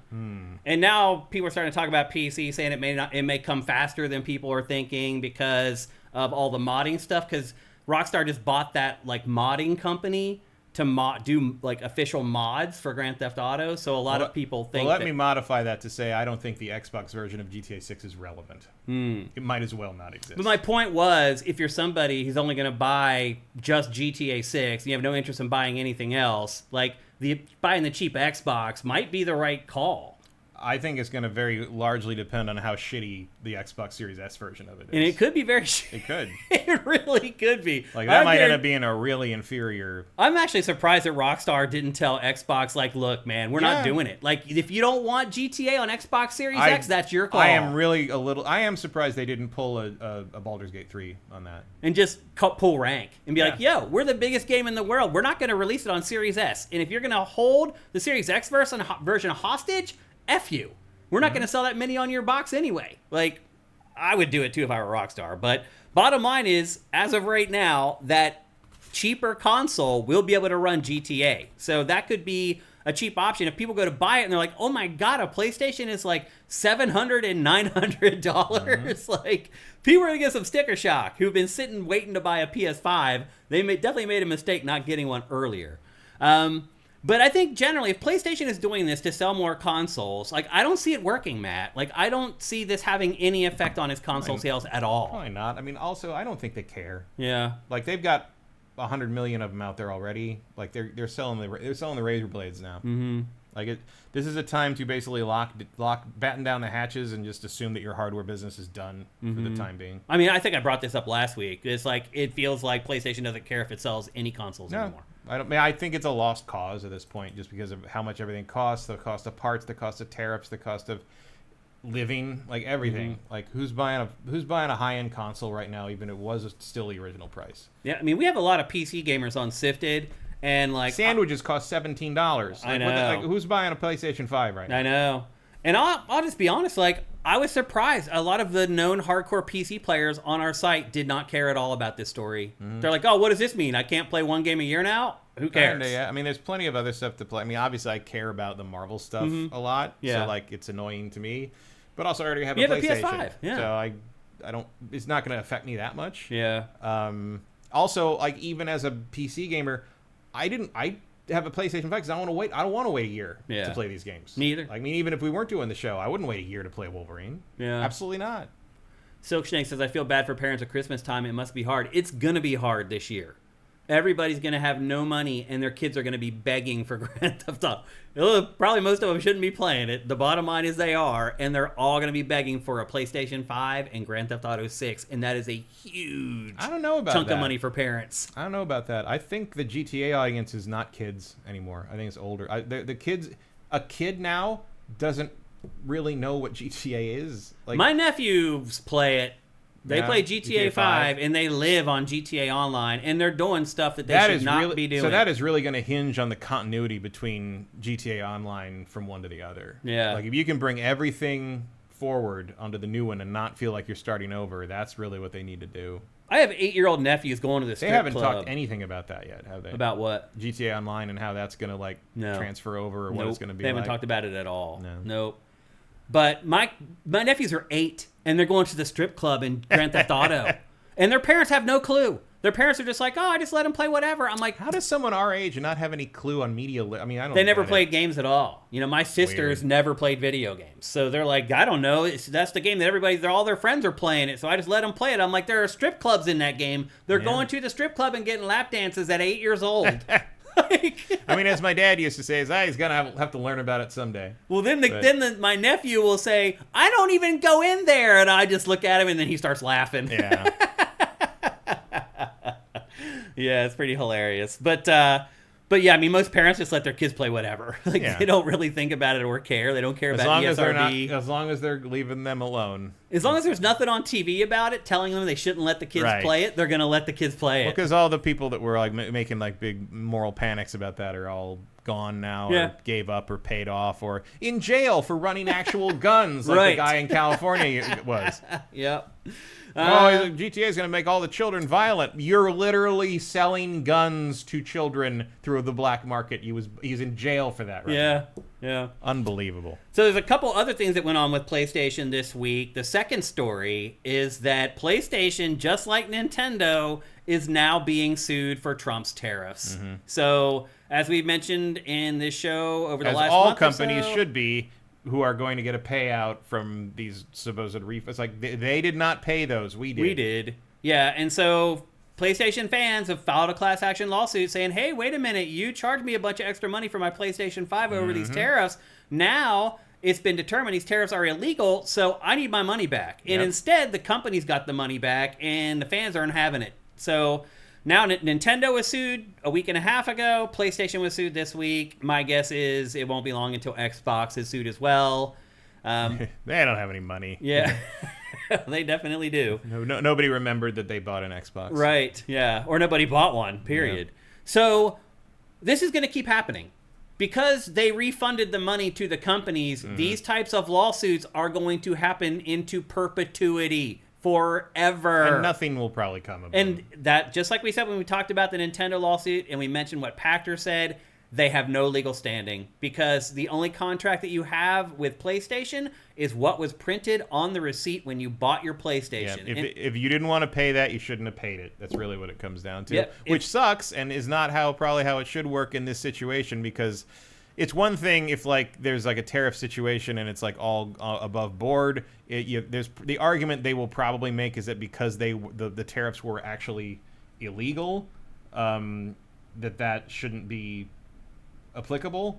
But I do not think you're going to get that far with the judicial system as it stands right now. According to Pachter, if there's no line item on your receipt that says, hey, you spent $35 because of the tariff, you'll not get your money back. That basically is your contract. And the reason that these companies did not put tariffs on the receipts is because they feared retribution from Trump if they did that. So they were just like, oh, we're not going to put tariffs on the receipt because then he'll find some other way to screw our business over like he's been doing vindictively to other businesses. And so they're just like, we just won't put it on there. And that ended up screwing us again. So we actually got screwed twice. We got screwed by having to pay the tariffs, and now we're getting screwed because we're not getting the refund for the tariffs. So bottom line is they're probably going to lose a class action lawsuit, but I think it's still good for them to launch the class action lawsuit because, if anything, it brings attention to the absolutely insane things that are happening in America right now, at the very least. So even if they lose, it made the news cycle. Some people who don't want to admit what's going on have to face some uncomfortable truths at the very least. So kudos to the people who actually filed the suits. Maybe it will do something to help people wake up and see what the hell's going on, but probably not. So the tariffs, and then the final thing for PlayStation this week is that Sony has increased the price of PlayStation Plus again. Now, to be fair, it's not all the plans, and if you're already on a plan, it doesn't affect you at all. But if you are a new member to PlayStation Plus, the monthly cost went up by $1 a month. So that's an extra $12 a year that you would be paying. And then the 3-month subscription went up by $3. So again, you pay an extra $12. So basically, regardless of whether you go with 1 month or 3 months, those are basically the same now. But bottom line is that PlayStation increased the price. After just increasing the price, this B-roll that we're watching right now was from the last time they increased the price across the board for PlayStation Plus. And I think that was 2023 or 2022, if I remember correctly. So it has been a few years since they raised the price, but here's the thing. There's no reason for them to raise the price.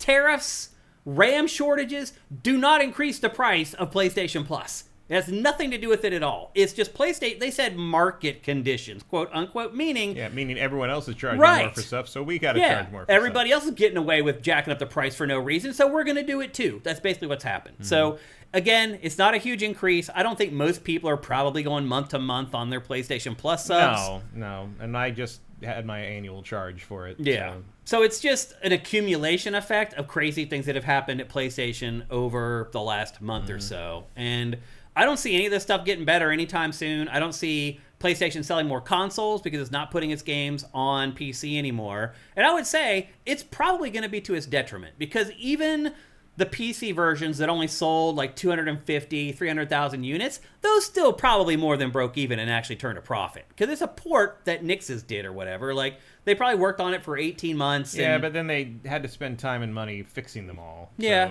So I don't know. It clearly wasn't worth the time and effort for them. So my point is like now you're not getting that money at all. So you're probably actually making less revenue, less profit, trying to get people to come back and buy your PlayStation console that no one's going to buy. I don't think it's really that's what they're thinking at all. What are they thinking? I already said, like, they're locking everything down because you don't want to do expenditures you don't have to do, and you're not expecting to sell any more hardware. You're just expecting to sell games, and you get a better profit margin on the games you're selling on the PlayStation because they own the Blu-ray technology. They get a cut of that, and they directly own the store. They do not have to pay a cut to Steam or Epic, any of that stuff. So just pull it all in house. Don't be paying out to any other companies because of like putting your games on other platforms, and just batten down the hatches and wait to see what happens. Yeah, wait to sell your PlayStation 6 for $900. Yeah, I mean, but they only have to worry about that for like 3-4 more years. So, yeah, if then. Yeah. So I mean, you can ride the PlayStation 5 for, honestly, you'd probably ride that another 10 years if you had to. Yeah, 10 years might be pushing it for me, but I'm totally cool. At least it'd be until very 2030. creaky, but like it's better than like trying to have something out there that no one wants to buy. Yeah, and, like losing all the money on lose that. your ass on R&D like, and everything else. You got to pick your moment pretty carefully on this one. Mm-hmm. Let's check in with you guys. Obviously, this is a PlayStation story, and for better or worse, all y'all own PlayStation. So this is why it's bumped up high in our rundown for the show, because that's what you guys all own. Erebus Jones says, did you see that the Darksiders remaster that went up today? Xbox gamer who own it get it for free. Sony is charging PlayStation gamers for the same. They are just super greedy, and they are getting away with it because people let them. I mean they're the market leader. They're the chip bully. Basically. I don't know what PlayStation could do at this point to not be the market leader. I don't know. Seriously. Because it has really been awful for the PlayStation 5 era. Like, the entire era, PlayStation has been horrible. But it just keeps getting away with it. And people just keep buying its consoles. So I hear you. Like, Erebus, there's really... Oh, geez. Stupid Windows. But Erebus, I hear you. Like, there's no reason why PlayStation should be leading right now. No reason at all. It hasn't had the best first-party output this generation. It has had hardly any at all. It has the most expensive hardware. Because it's PlayStation. That's it. That's all it is. So, if you're trying to compete with these guys, what do you do? There's nothing you can do to win. I don't know. I mean, it's like saying, well, how do you compete with Disney? Mm-hmm. How do if you're a theme park, how do you compete with Disney? How do you compete with... How did you compete with rollerblades? How do you compete with day? Kleenex? Yeah. You know, it is the word means video games. Kungrim says another hack on the 2012 level would do it. Maybe. That is the one thing that did turn people away from PlayStation, was that hack. Yeah. But you got to remember, PSN was down for what, like 2 weeks or something? Something like that. Like, that was a big, big mess up. Silkshake says they're bastards, but what can I do? I can't afford a PC. Yeah. I mean, it's kind of your option, right? Mm-hmm. GX Gear. Oh, he's talking to Eric Cartmenez. Let's see if there's any other questions. Silksnake, people, please pay it. Sony are struggling. It's hard for them. Please pay. Don't get milk or bread. Pay for your PlayStation Plus. Tiny blip in history. We need a raise. We all need a raise because everything is going up except what we get paid, and that's why everybody is in a pinch right now, and it's really tough for everybody. And Andy Timon is talking about the service games that they lost their butts on. I mean, that was just a colossal mistake, but it hasn't paid for it. PlayStation has not paid for a colossal mistake.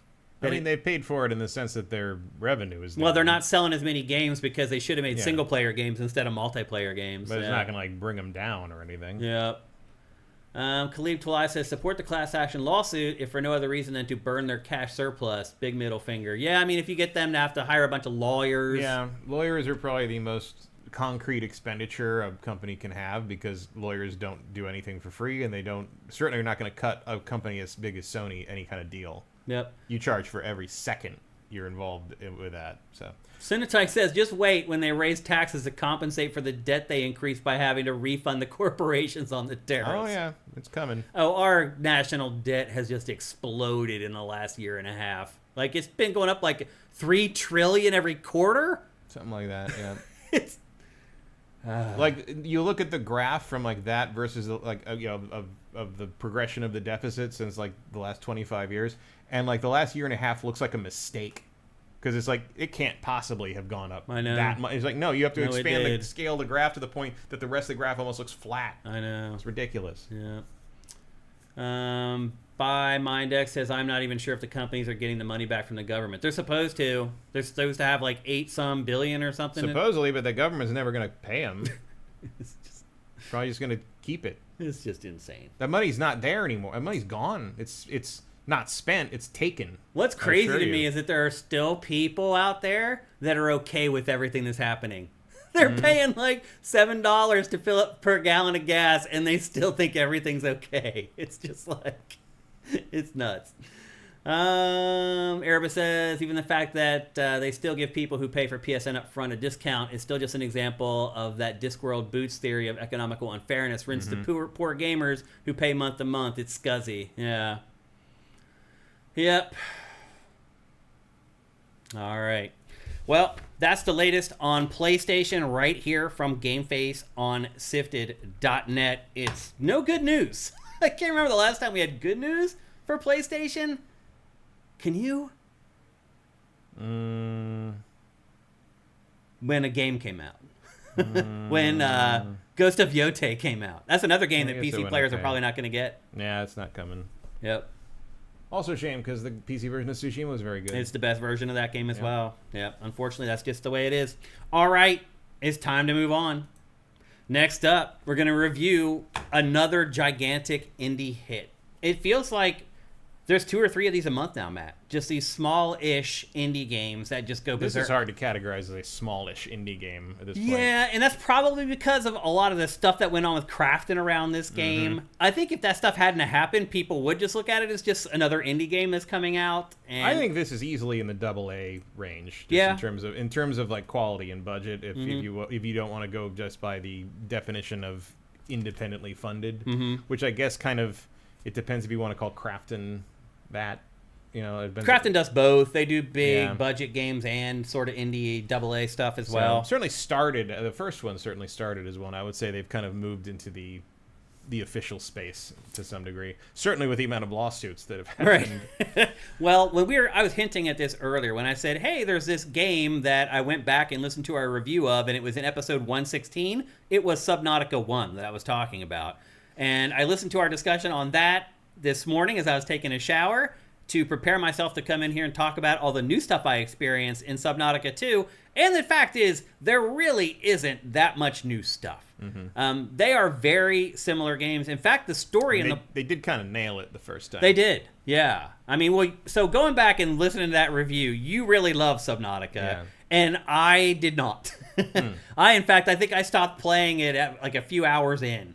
And I've only played this one about 5 hours at this point. And I'll be honest, I kind of feel the same way about this as I did Subnautica 1. They have made some things a little bit easier in this. But one thing I'll say right out of the gate is Subnautica 1 was $25 and this is $30. So for them, I guess every sequel, they go up $5. And along with the cost of doing business going up. How much was the ice one? The ice what? The expansion for the first. I don't remember. Was like an ice. Yeah, I remember. I remember that. I don't remember what the price was.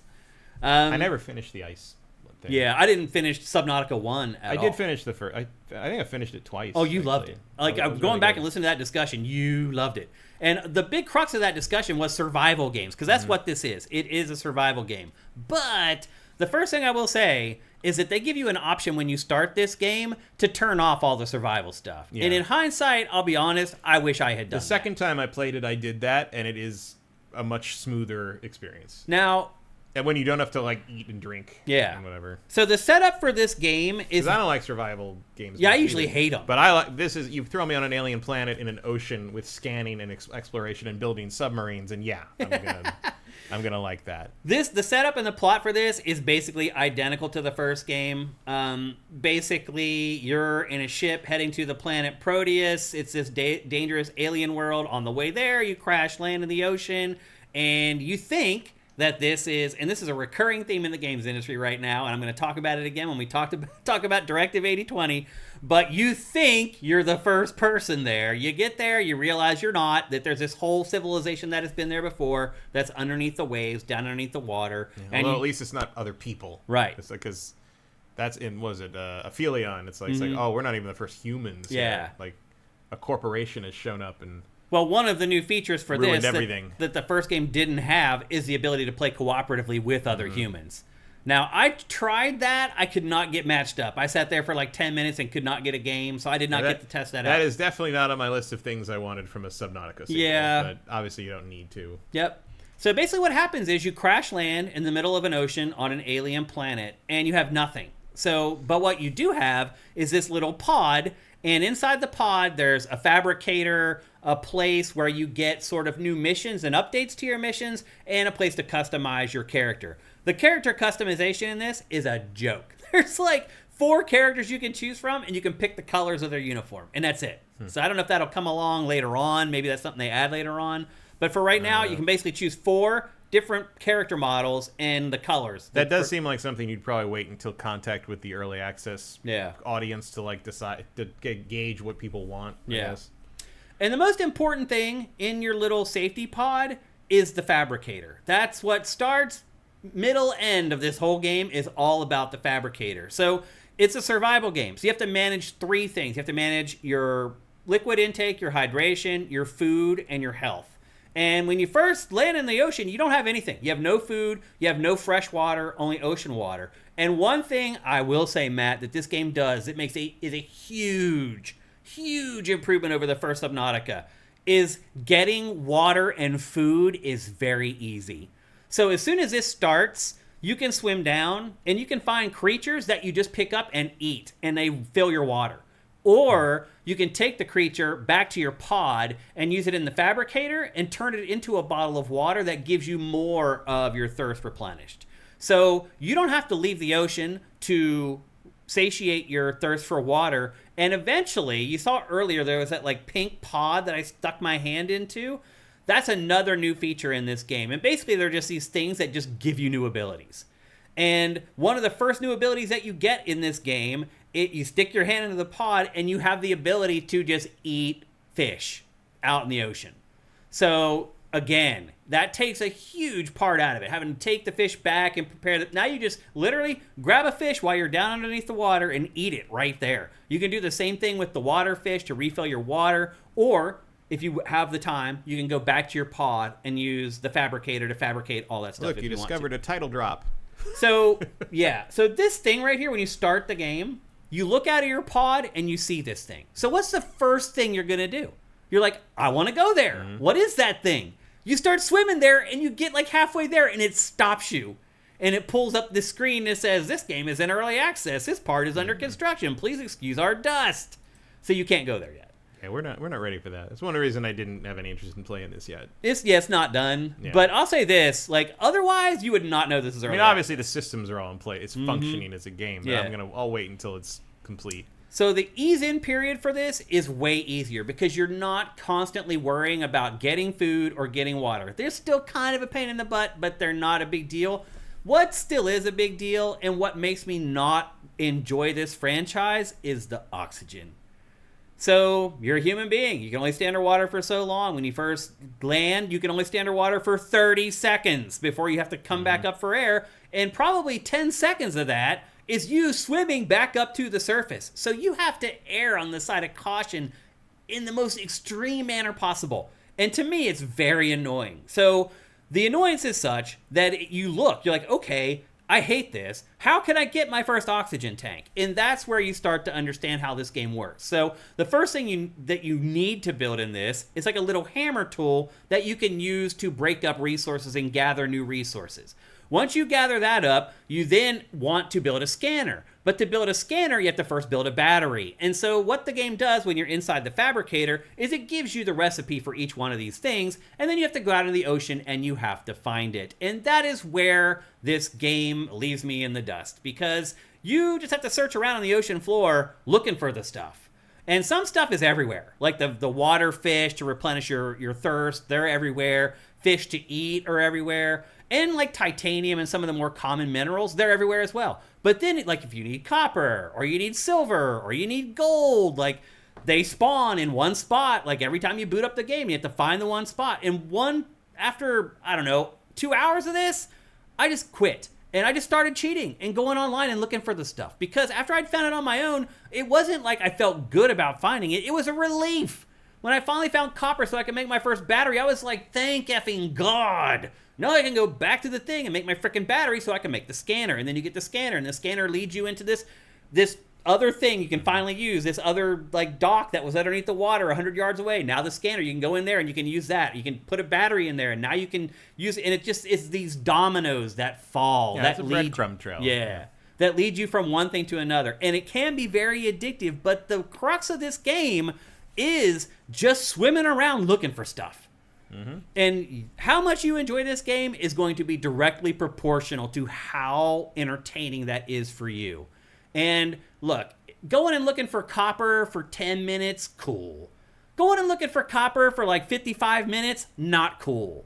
And when I do find it, I'm not like, thank God I found it. Yay, I can't wait. I'm like, thank God I found it. Now I'm going to stick this thing in here and blah, blah, blah. Like, I don't enjoy that part of the game. And that is pretty much what this whole game is. Now, if you are someone who does enjoy this type of stuff, this is your forever game. Because what you're seeing here, this isn't even scratching the surface, Matt. You know this because you played the first Subnautica. You're gonna die. What'd you say? Yeah, I died. Yeah. I die all the time from lack of oxygen in this. And here's the thing. I finally did get that extra oxygen tank. It gave me 15 more seconds of oxygen. Mm-hmm. Now, there's plants down underneath the water. If you find them, they're making oxygen. You can float on top of them and they'll refill, but they're not everywhere. And sometimes you get trapped down in a cave because that's where a lot of the rare resources are. Mm-hmm. It's risk-reward. So you know, like, if I want gold or silver or some valuable resource, I'm going to have to dive way down in and hope to God I make it back up. The other thing is when you die, it's like Dark Souls. It leaves an orb there with all your stuff. You got to go pick your stuff up. But there's nothing on the map to tell you where it is. So if you swam way far away and you're not next to any sort of a landmark... Yeah, that was right. Like, I think there's an upgrade you can get to, like, leave a beacon. Oh, really? But I don't think you start with it, no. I didn't have it, and so I just gave up. At first, I started trying to find my stuff. I want to say that was in the first one. I don't know. Obviously, I don't know if it's in the second one. After a couple hours, I stopped. You might need a lot more copper for that. Yep, seriously. After a few hours of that, I just stopped. I'm like, I can just collect more stuff on the bottom of the ocean floor. It's not worth going all the way back and getting that stuff. It does call it a black box beacon, though, so maybe there is a way to detect it at some point. Maybe. We probably just don't have it yet. Well, there's like black boxes down in the bottom of the ocean that you swim up to and you tap them and they talk and they get... So they're what you find, as I said earlier, is you're not the first people here. There is a gigantic civilization that used to live on this planet, and that's really the mystery of this game, is who was on the planet before, why were they there, why did they leave, did they all die? It's all uncovering that. And if you remember, in the first game, there's aliens and stuff, and I haven't got far enough to figure out what the root of all the issues are here, but it was aliens, basically, in the first game. So you don't know. It could be fantastical and sci-fi, what ultimately is the root of the problem. But I do think if you don't like other survival games, I do think this one's a little more palatable. Yeah, I mean, I don't particularly like other survival games, and I like. But you like this franchise. Yeah. What is it? What is it that's different for you that sets it apart? It's the ocean. It's the fact that it's in the ocean, ocean and fish and scanning and like it's a like I find that way more interesting than like and building stuff to survive things like. I find it very satisfying to get that oxygen tank and be able to stay down a little bit longer and then build a little submarine and be able to go even further and then build a big submarine and be able to go all the way down. Yeah. Like the progression is That's what it is. That's satisfying. what this game is. Yeah. Yeah. It takes so long though for each one of those steps to happen. Sort of like until I started cheating and looking it up. The second time I played, I realized that they have laid out the resources pretty smart in terms of like they're kind of in the way on the way to wherever you need to go next, and you'll be able to find them. There was a bunch of stuff that I just never found in the first playthrough where like, oh, like there's a little cave over here and that is full of titanium that I needed to build this other thing. Like like the second playthrough of the first game was notable because I realized that they had designed a lot of the environment and the resource distribution way smarter than I felt like they did the first time. Because the first time I felt like I couldn't find anything, and the second time I was like, oh, look, that's there. Okay, that's what that is.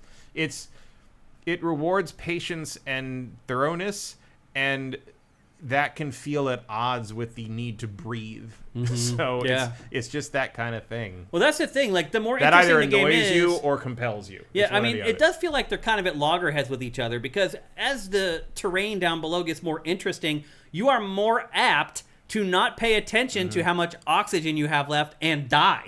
Yeah. I mean, that is an actual problem in real diving. It is, too, for sure. Yeah, you get distracted by something down underneath the surface, and next thing you know, you're not paying attention to your air meter or whatever.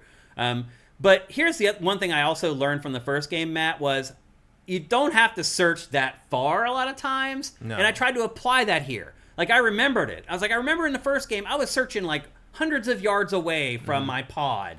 And then a lot of times it's stuff like it's within the eye line. It was like right below the pod. Yeah. So I remembered that. And I was like, well, you know what? That copper is probably right underneath my pod. It was not.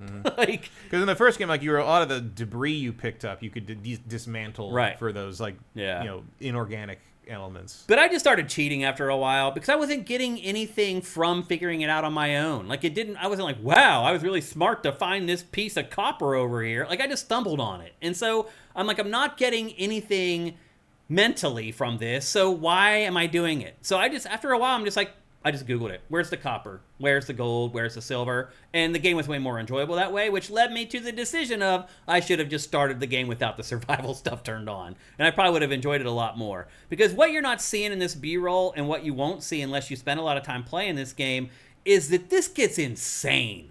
Like, you literally get to the point where you're building, like, gigantic structures underneath the water, like these bases that you build. That, like you said, you have a submarine, and now you have a base that's like a mile away, and you're taking your submarine from one base to the next. Like, this rabbit hole goes crazy. Yeah, like there's periods later in the first game, like there's periods where you don't actually go physically in the water for hours. Like, you are just in vehicles and underwater labs and stuff the whole time, which feels cool. You know, you think back like, oh, I remember I was like diving down every 30 seconds to try to pick up enough copper to make a D battery, and now I'm just like driving a giant like submarine against like sea serpents. Like, it's another thing about the water too that makes it different is you can't see very far. Like, in a lot of survival games, they're open world games, and you can literally see like 5 miles away. You can in this. Like, you can barely see 100 yards away because the water's really murky. Yeah, and God help you when the sun sets. Right, and it gets dark. Like, I'll be honest, I just kind of quit when it gets dark. Or I'll just go stand on my pod and wait for the sun to come back. Because, But then, like, in the first one, everything went bioluminescent. It looked really does cool in this one still. It does. And you got the lighting, and you're like, okay, now I can wander around at night. And sometimes things only come out at night. I really do. I mean, I would like to play. I mean, watching the B-roll makes me want to play the first one again. Yeah. But I'm gonna wait till this one's done. There's the black boxes right there. But there's no combat in this. You can't attack the fish. Even when you have the hammer that you use to like break up the resources with, you can't attack the fish with it. I mean, to be fair, it's very hard to hit something with a hammer underwater. It's not a. It was a conscious decision by the developers, though. I just saw an interview with them where they're like, "Yeah, we don't want you guys killing the fish. Like, this is like you're supposed to be like a nature preservist or whatever." I mean, you do kill fish. You do, in a roundabout way. I mean, you got resources from. You're not just like arbitrarily killing. Well, fish. You eat fish in this. You eat them. You could.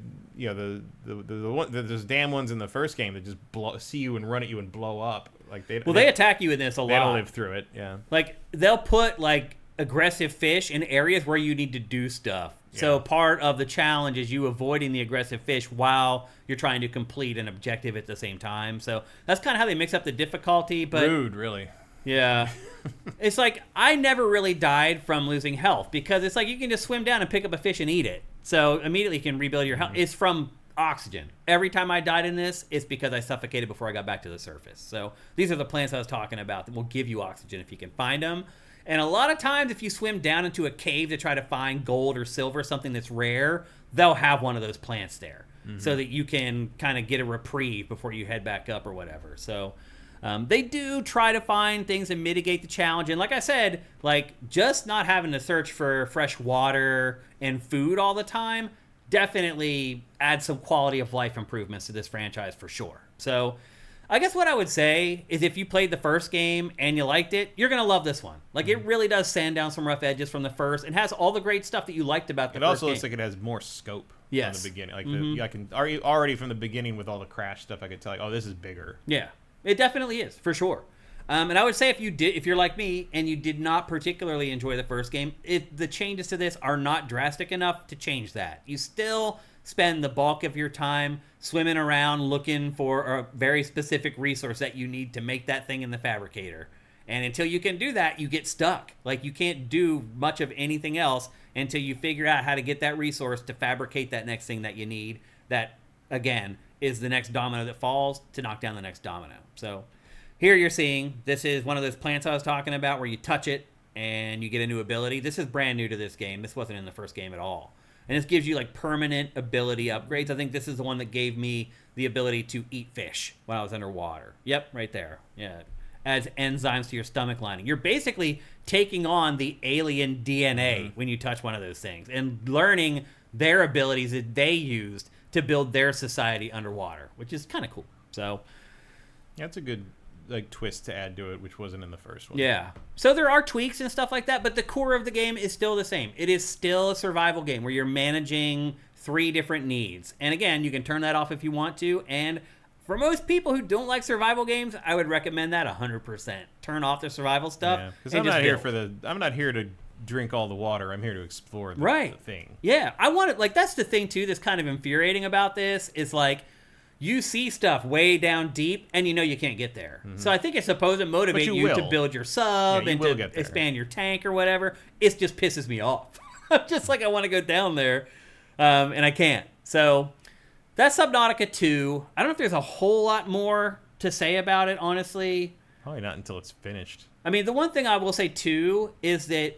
every problem that I ran into in this, there is a solution to it.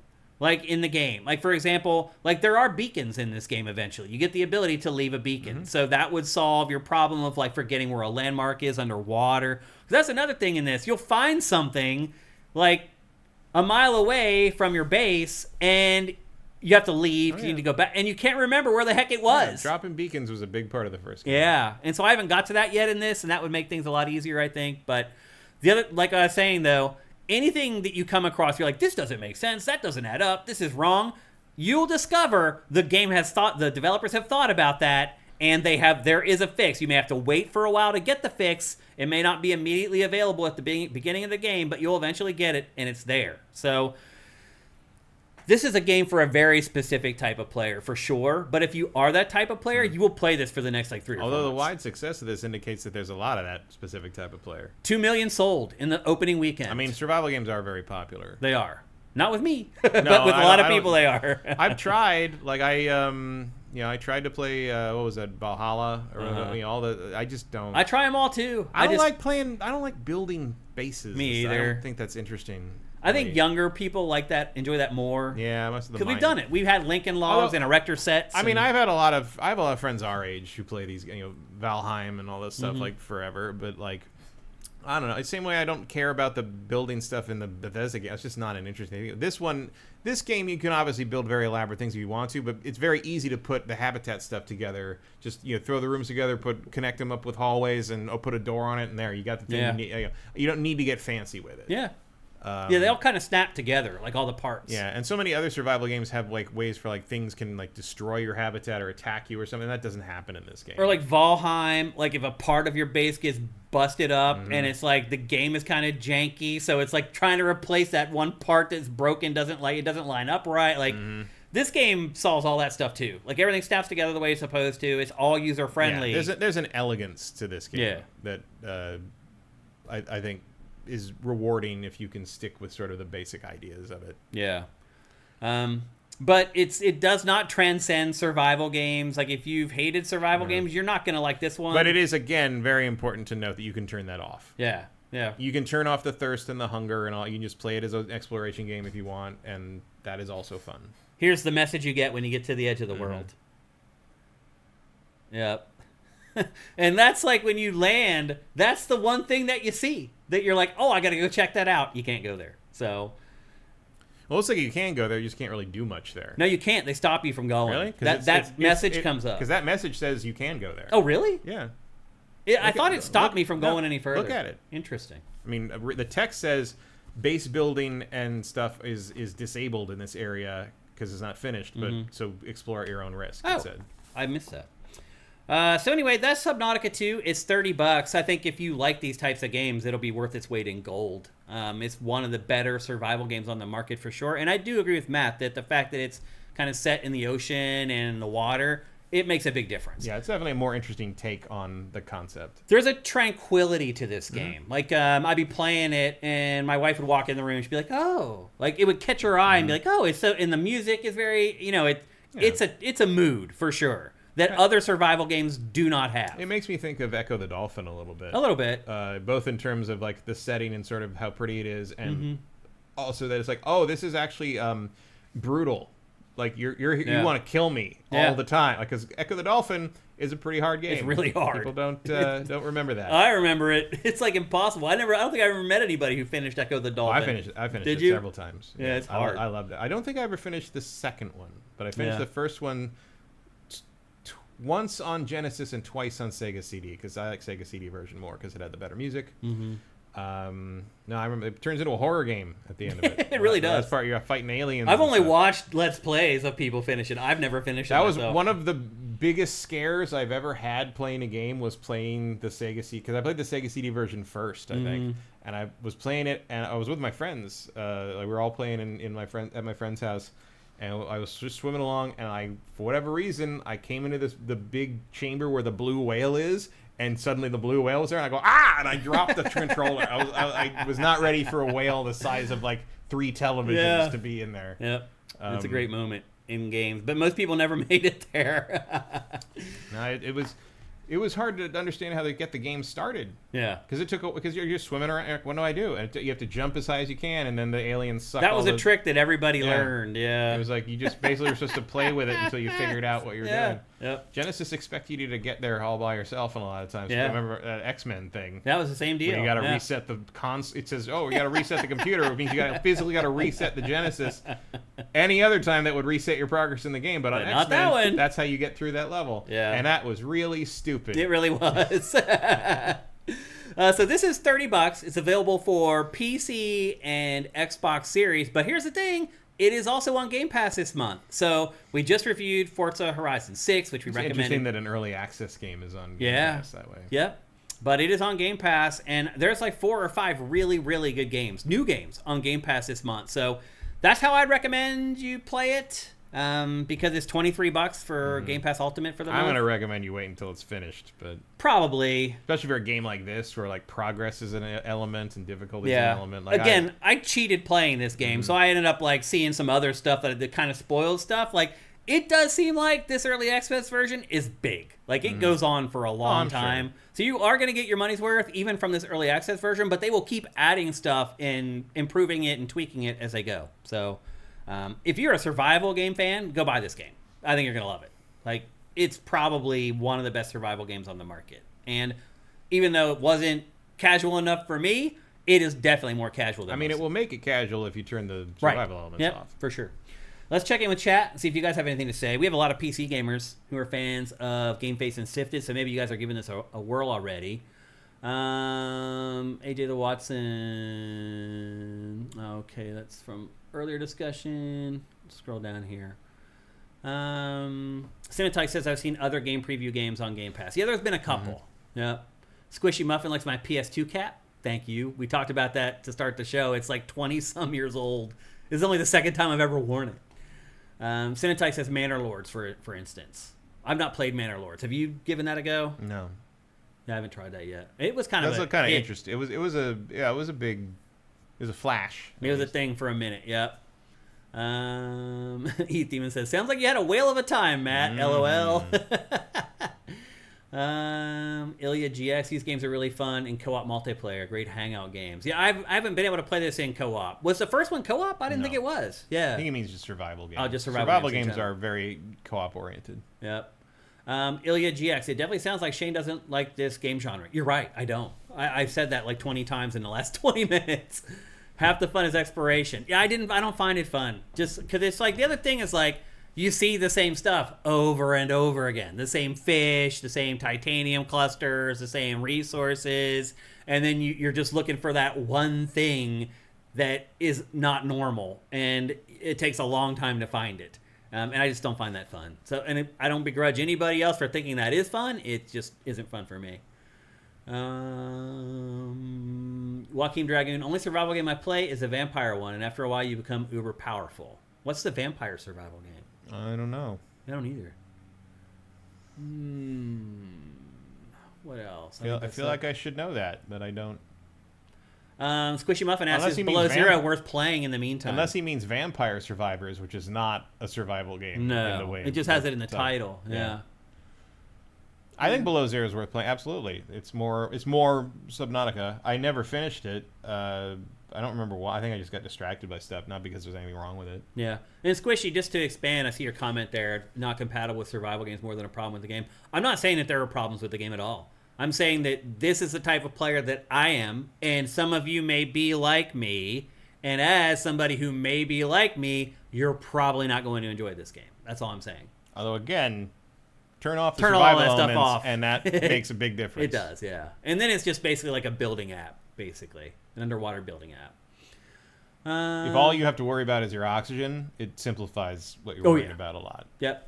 Erebus says it looks interesting, but coming out at the same time as Forza Horizon 6 hasn't helped it, maybe in the future. Yeah. Corey Film, thank you for Twitch Prime. And thanks to anybody who did that at the beginning of the show when the chat wasn't working. Unfortunately, we missed it. So thank you if you gave us Twitch Prime early on. We got some questions over on YouTube. All-Star Aaron. PlayStation also getting accounts hacked right now. Colin Moriarty posted about his getting hacked. Yeah, I saw a little story about that. I'm not 100% sure. Like, somehow they got through two-factor authentication? That's unusual. Something about that story's not adding up for me, but whatever.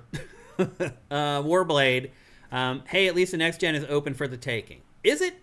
Yeah, I don't know about that. I don't know about that. You'd need someone to step in to compete with Sony, and no one's able to do that.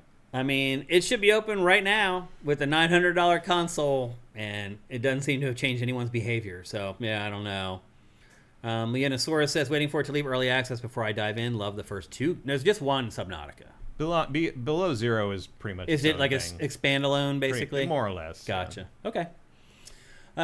Okay, back over to Twitch. See if there's any last comment. V Rising is the vampire survival game. I don't think I knew that was a survival game. I didn't either. I thought it was like a Diablo-y game. Yeah. I've looked at it's been like $14 on Steam several times. I've thought about it, but I just haven't gone for it. Erebus says, just to say how good the Forza Horizon 6 Drivatars are, the Dinfire Drivatar is exactly as good as your footage. That's funny.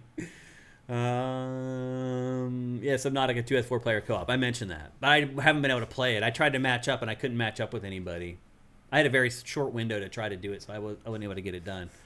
Vincent says, clearly the winner of Next Gen is going to be the next Playground, which just keeps selling out and just finally got put into 2 new territories. It's crazy to me that motion gaming somehow is like has a little market for it. Bizarre. I mean, honestly, if Nintendo were smart... Not in this house. Right. If Nintendo were smart, it would start like trying to do some motion gaming with the new Joy-Con to take away the market from the next, but doesn't look like it's going to happen. All right. I think that's it for chat. It's like nostalgia cycle is about right to bring back like Wii Bowling, right? Mm-hmm. I still would play Wii Bowling. Yeah. Yeah. It's fun. That's always going to be fun. Like like Wii Sports feels like it's ready to cash in. I mean, they put out Wii Sports for Switch. Yeah. And it didn't really do much. Right, but like that was I don't think that was timed right, because now, like, let's say you were 8 when Wii was big. That's a good point. You're 28 now. You're hitting that 30. Hitting 30 Which is right about when you start want mind-blowing. to turn back and look at the things that made you feel young again. Yeah. You're like 2 years from now is about when you need to do the Wii Sports reboot. Yeah. Mixtape did that for me last week. And I wouldn't even say reboot. Don't even make a new game. Just like remaster it. Yeah. Like same mechanics, same feel, same everything. Better graphics. Maybe combine it with Wii Play or something, or Wii Sports Resort or something. But like, there's a nostalgia cash in to be made on the OG Wii stuff. Yeah. I mean, that concept is evergreen. Like people are always going to enjoy playing tennis and golf. That's never going to change. All right. That's it for Subnautica 2. It's time to move on. Next up, we're going to discuss some remakes of Halo that are coming up. There's a YouTube channel called Rebs Gaming that has turned into sort of the premier leakers of all Halo content. They leaked out Halo Combat Evolved. Here's another thing, Matt. Do you think that Halo Combat Evolved, which is the remaster of the Halo campaign, you think that's still going to come to PlayStation? Probably. You think so? Yeah. Why not? Because Microsoft is talking behind the scenes about pulling its exclusives and going back to the OG way of doing things. Yeah, but everybody on Xbox has this game 3 times. Yeah. I mean, Forza Horizon 5 has proven that one of the best ways to get money out of the PlayStation user base is to put an Xbox exclusive they want and haven't been able to play yet on it. And Halo is kind of the other one. Yeah. I don't know. I mean, it feels like things are kind of up in the air. I think you're leaving obscene amounts of money on the table if you don't put that on PlayStation. Because I can't imagine the Xbox crowd wants to pay for this again. Yeah. So Rebs Gaming has a bunch of stories. The first story that it had was that Halo 7 is in development at Halo Studios, which used to be called 343. That sounds like a threat. And right. And Rebs Gaming is saying that they are trying to go back and make it palatable to old fans of Halo. So take that for what it's worth. That's all they had on Halo 7. But they also said, like 2 days after that Halo Studios is also working on remakes of both Halo 2 and Halo 3. So I guess that actually lines up with them trying to go back and recapture the magic of Halo. Yeah. Somebody asked Pactor a question this week of why would an Xbox just go back and get Bungie back? Because PlayStation's already put out a press release basically saying, like, we lost $1 billion on this thing. Like, it feels like it might be right for the pickings for Xbox to fly in there and get Bungie back and have put Bungie on Halo. But who cares? Like, the people who made this game don't work there anymore. At Bungie? Yeah. Yeah, they do. Not the same teams. I mean, not everybody, but there's a lot of people at Bungie that have been there a long time. Let Halo die. Halo's over. They're never gonna let it die. It's too big. It was too big. It's not big. I said it was too big. Who gives a shit? Xbox. So was Buffy the Vampire Slayer. It's over. It's over. I think Halo was bigger than Buffy. It was not. You don't think so? Not remotely. Really?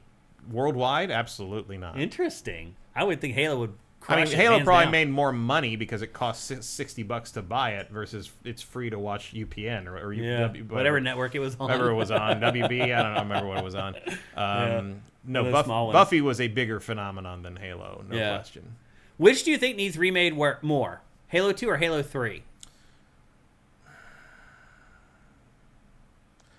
I mean, it kind of depends what you mean. Like, I think Halo 2 needs more work to bring it up to snuff with the other two. Yeah. I think Halo 3 needs more work to make sure that it's exactly as good as the original was. Mm-hmm. So I guess it depends whether you mean, do you want the remake to improve the original game, or do you need the remake to make sure it doesn't screw up the original game? Because those are two different... You're asking two different questions for Halo 2 and Halo 3, because I don't think you can really improve Halo 3 too much. It's pretty damn good. I think I gave it a 9.7 when I reviewed it at Game Trailers when it came out. Like, I mean, Halo 2 was just sort of disappointing.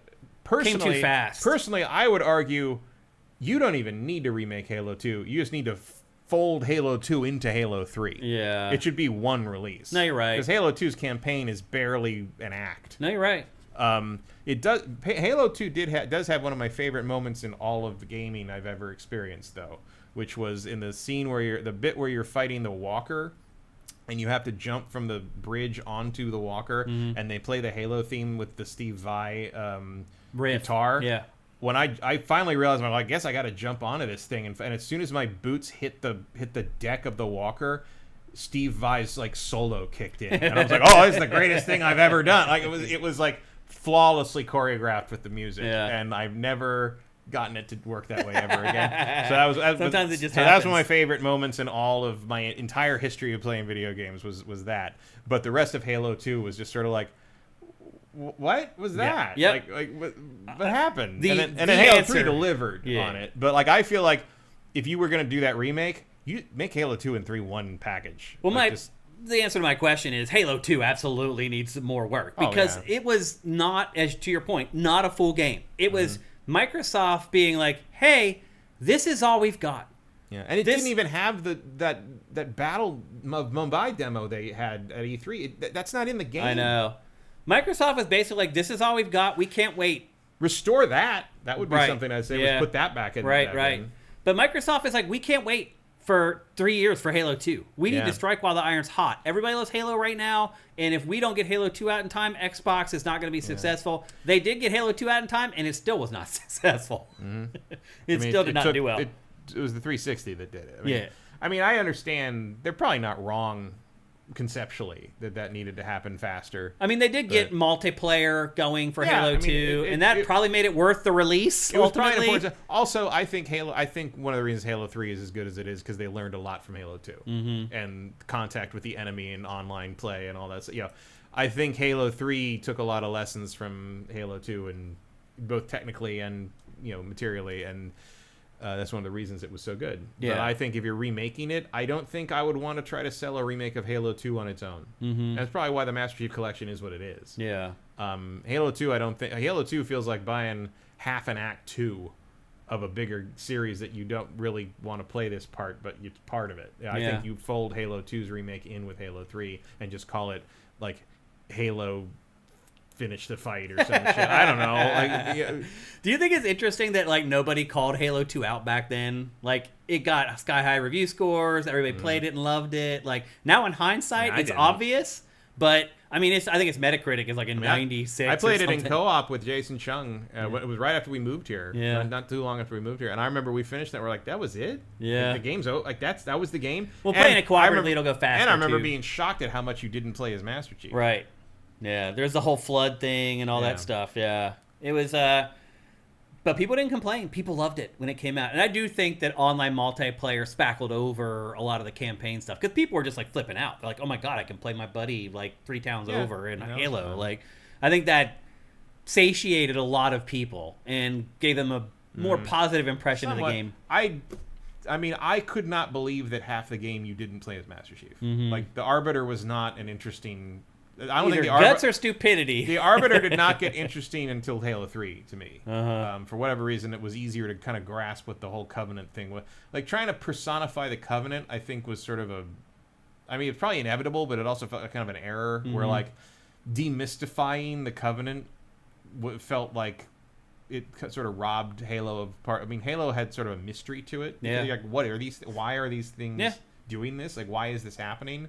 And the answer to that was like not very interesting. Yeah. It's just like, oh, they're just a bunch of religious fanatics basically that are run. And then like the brutes were way less interesting to fight than the elites, which became an issue. Like, I don't know, man. Like Halo kind of peaked with 1 for me outside of like kind of the baseline gameplay. I think Halo 3 is mechanics. the best Halo. Halo 3 is the best gameplay mechanics wise, but Halo, everything. It's so loaded with content. It has the whole Forge in it and everything. Don't care.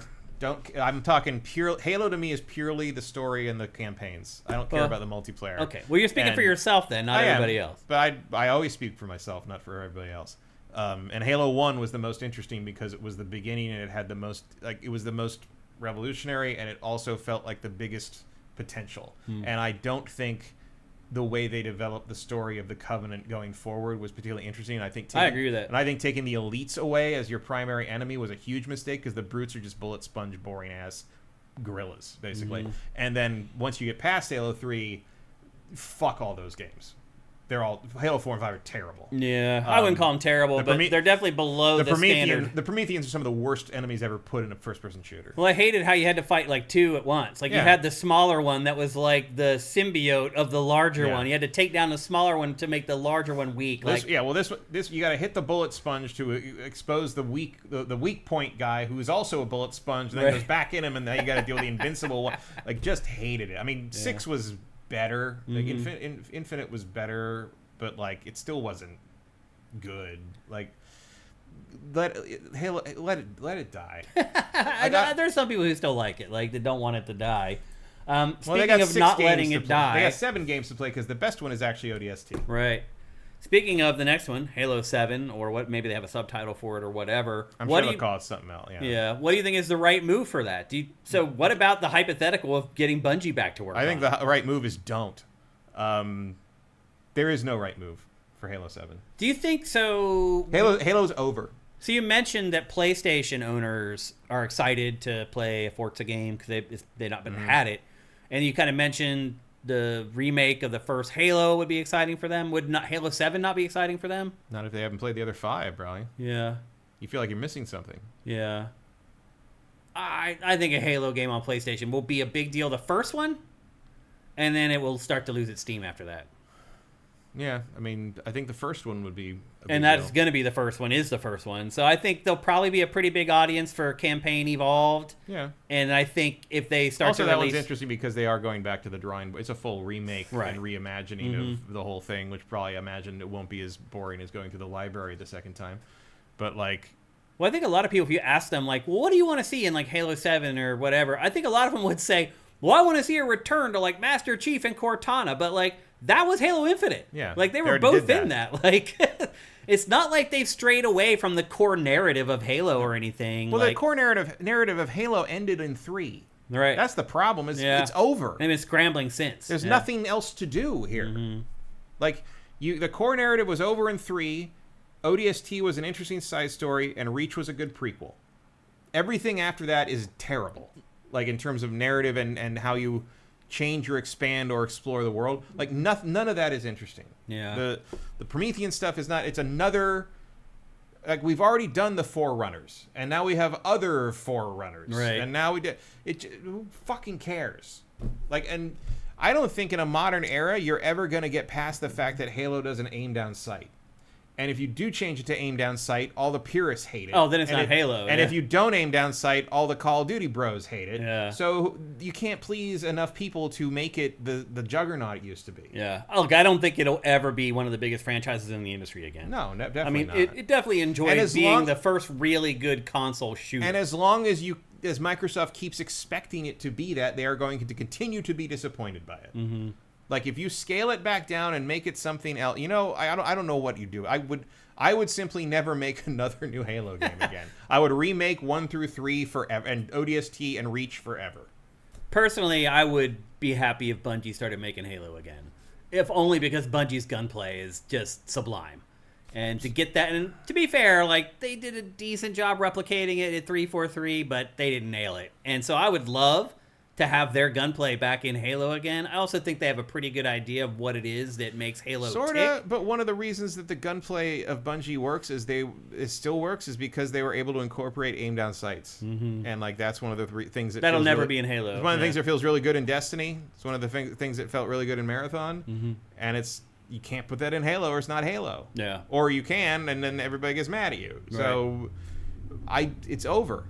I mean, Halo at this point is just another big budget sci-fi shooter. It's a weird retro thing now. Yeah. I mean, it's basically a boomer shooter at this point. Mm-hmm. Like, except it's like the next gen of boomer shooter. Yeah. It's like the first post full 3D era of shooters. It's the first one that is just like, okay, you are too archaic to be a modern game, but there's probably room if you package it as like a throwback. Mm-hmm. Which is more or less what the Combat Evolved thing is doing. Yeah. But if you're going to try to sell me Halo 7, that's just not going to work.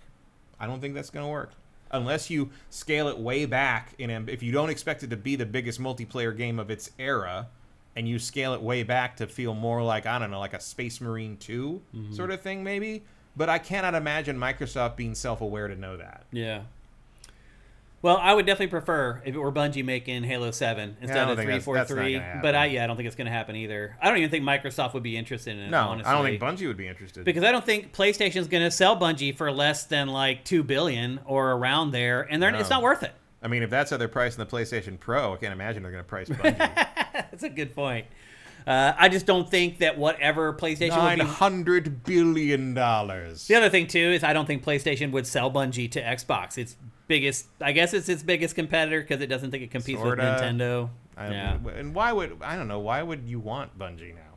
Yeah. Like, I think they can still make a good Halo game. Like, they're still skilled. Like, they make high-quality games. I just don't like the games that it's making. Yeah, well, that's going to be a problem for when they make a Halo game, Well, too. I still like Halo. I'm not like you. I don't think it sucks and it's worthless anymore. I still enjoy it. So...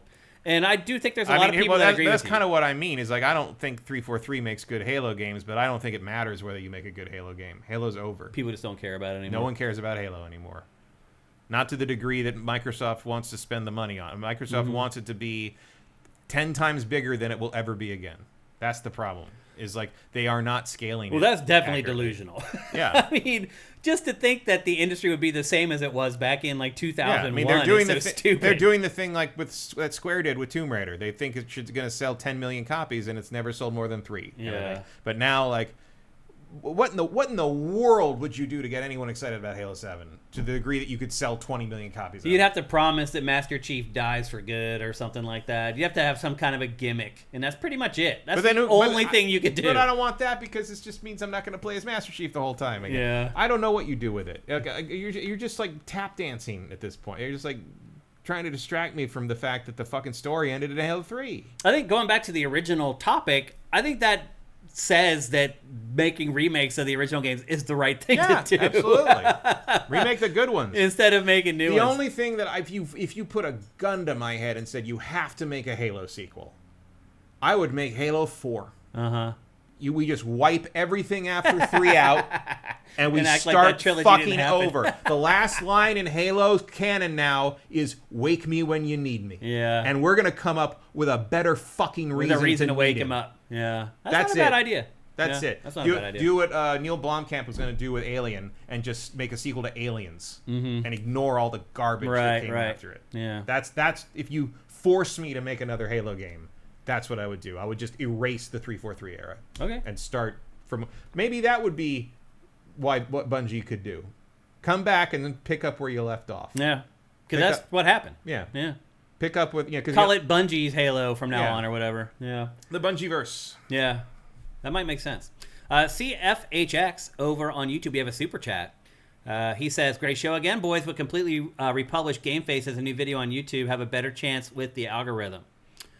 I'm not sure what that means. Oh, so he's saying one thing that we're doing is, so we'll put up the version of the show on YouTube for our patrons, and then that's the same version that we turn live for the people on our YouTube channel. And he's saying that may help with the algorithm, which brings up a good point, because what's happening is we're publishing the show, and then 3 days later, we're not publishing the show again. We're just turning it to public. Yeah. And so that may mess with the algorithm. No, I think he's probably right. You may be right.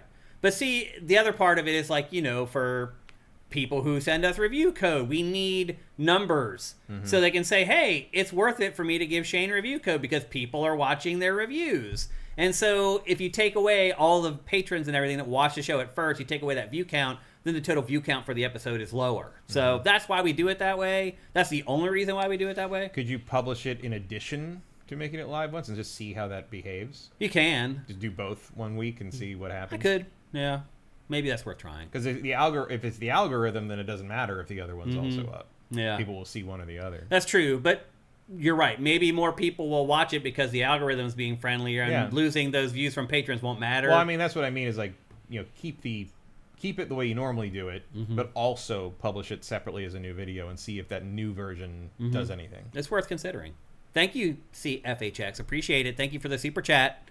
Tech489 says this Bungie is not the Halo Bungie. Yep. And he says this is the original Bungie no longer exists. Surf Spider says, I don't think it's Halo itself that is the problem. It's rather the genre. Single-player FPS games have simply not been massive in modern gaming for a number of reasons. But obviously you know that Halo is one of the biggest multiplayer shooters on the planet. I mean, it's not just a single-player game. And that's why Halo 3 was so great, because not only did it have a great campaign, it had awesome multiplayer and all the Forge stuff. It was just this gigantic platform, more than just a game, really. Delfino 109, Matt, every Tomb Raider of the trilogy Survivor sold more than 10 million. Yeah, his story's legit, Delfino. You can find it if you Google it. Yeah, Square Enix was unhappy when it sold 6 million units. It complained. Thought it was going to get 10 million in the first month or something. And so you're right. Eventually, games, after they put it on sale for $10. And also, I don't think it was the Survivor games they were expecting that from. They were expecting it from those first Crystal Dynamic games when they first bought them. The reboots. Yeah. The Legends and... I thought that's what he's talking about, though. I think that's what people call the Survivor trilogy. He means the reboot trilogy, the Survivor trilogy. Yeah. The one that started in 2016 or 2018? Whenever 2016. That was. Yeah. The rebooted ones. Yeah. But the ones they were disappointed in was their first ones they put out, which was Underworld and Legends or something. Oh, I thought it was the reboot. I thought that was the one. Reboot? I don't remember. But I thought it was. If the reboot did sell 10 million plus, it's because eventually it was $5. Yeah, that's absolutely why. It only sold 6 million at first, and then they started discounting it, and it sold more. Type loves the trilogy. Oh man, I like all those games. Me too. Yeah, they're great. But Square just had unrealistic expectations. Forgettable username. That's a great username. Thank you for Twitch Prime. That's awesome. Some of our audience are really creative with their names. You guys make me laugh all the time. Surf Spider, thank you for Twitch Prime as well. Dazzle369, get James Cameron to turn Halo into a big budget movie when he's done with Avatar. Although it feels like he's done with Avatar already. He's not. I got 2 more. I know, but the last one bombed. Like, I saw Sigourney Weaver as like, I don't know if they're going to make another one. I hope they do. No, they greenlit. Are they? They're making them. They're going to do it? All right. It didn't bomb. It made almost $1 billion. I just didn't make the money that the others did. Yeah. Stucky says Zoomer shooter. And Slagathor says more like a Gen X shooter. I mean, that is what it is. You're right. Joaquin Dragoon, never played a Halo game. Should I try the remake? Yeah. Probably. Yeah. I mean, if you're going to play one, you should play the first. Yeah. Yeah. When it's remastered and redone. Yeah. The first is definitely the most intriguing introduction to that universe. And Slagathor says, this is what happens when you coddle the golden goose instead of letting it grow. Yeah, that's a good point. But, I mean, they also were kind of restricted by it because the audience, even when it was huge, the audience didn't want it to grow. Like, the audience was very picky about what you could do with Halo and couldn't do with Halo. Erebus Jones, Halo needs a total ground-up reboot. Eat Demon says, history has vindicated Microsoft cutting ties with Bungie. Because since then it's done Destiny, Destiny 2, and Marathon. The first Destiny was a pretty big hit. Yeah. They were Destiny 2. Destiny 2 was a pretty big hit until they sabotaged it. Yeah. So. Yeah. Khalib Twilai, what's the litmus test for whether a game is sequel worthy? What does Star Wars get right and Halo doesn't? Well, I think for one, Halo is more of an insular kind of single story that's being told. The Star Wars universe is so big and there's so many characters in it that it can just go to these different places and focus on these specific races of aliens and things like that, and it can be compelling. I think with Halo, you got Master Chief and you got the Flood and a couple of the alien races that he comes into contact with, but like, would you be interested in learning about like the captain of the Flood or something like that? Not as much as if there's a film about Jabba the Hutt or if there's a film about Boba Fett or something like that. Like, people found those side characters very iconic, whereas the side characters in Halo, it hasn't really worked out that way. So I think that's probably the one thing that kind of sets them apart. And then the other part of it, too, is that Star Wars started as a cultural phenomenon first, and Halo started as a video game and then became kind of a cultural phenomenon. It's just not as big as Star Wars. It's not even close. So I guess that's what I would say if I had to pick a couple reasons why Star Wars can just keep putting out new games and nobody cares. But if you try to do it with Halo, people seem to revolt. That would be my guess. Dazzle369, Halo was done. GS Gear, during that era, Xbox fandom was huge. Its critics was also its biggest fans, and we took their word for it. Yeah. That's the other thing, is that Xbox right now as a brand is just minuscule compared to where it was during like the 360 era, during Halo 3 and all that stuff, and sort of Halo 2 on the tail end. I mean, the OG Xbox at that point had kind of established itself as a failure. But yeah, that's what I would say. That Xbox just isn't as big as it used to be, period. Silk Snake says, I love the Arbiter. So there's a side character that somebody actually liked.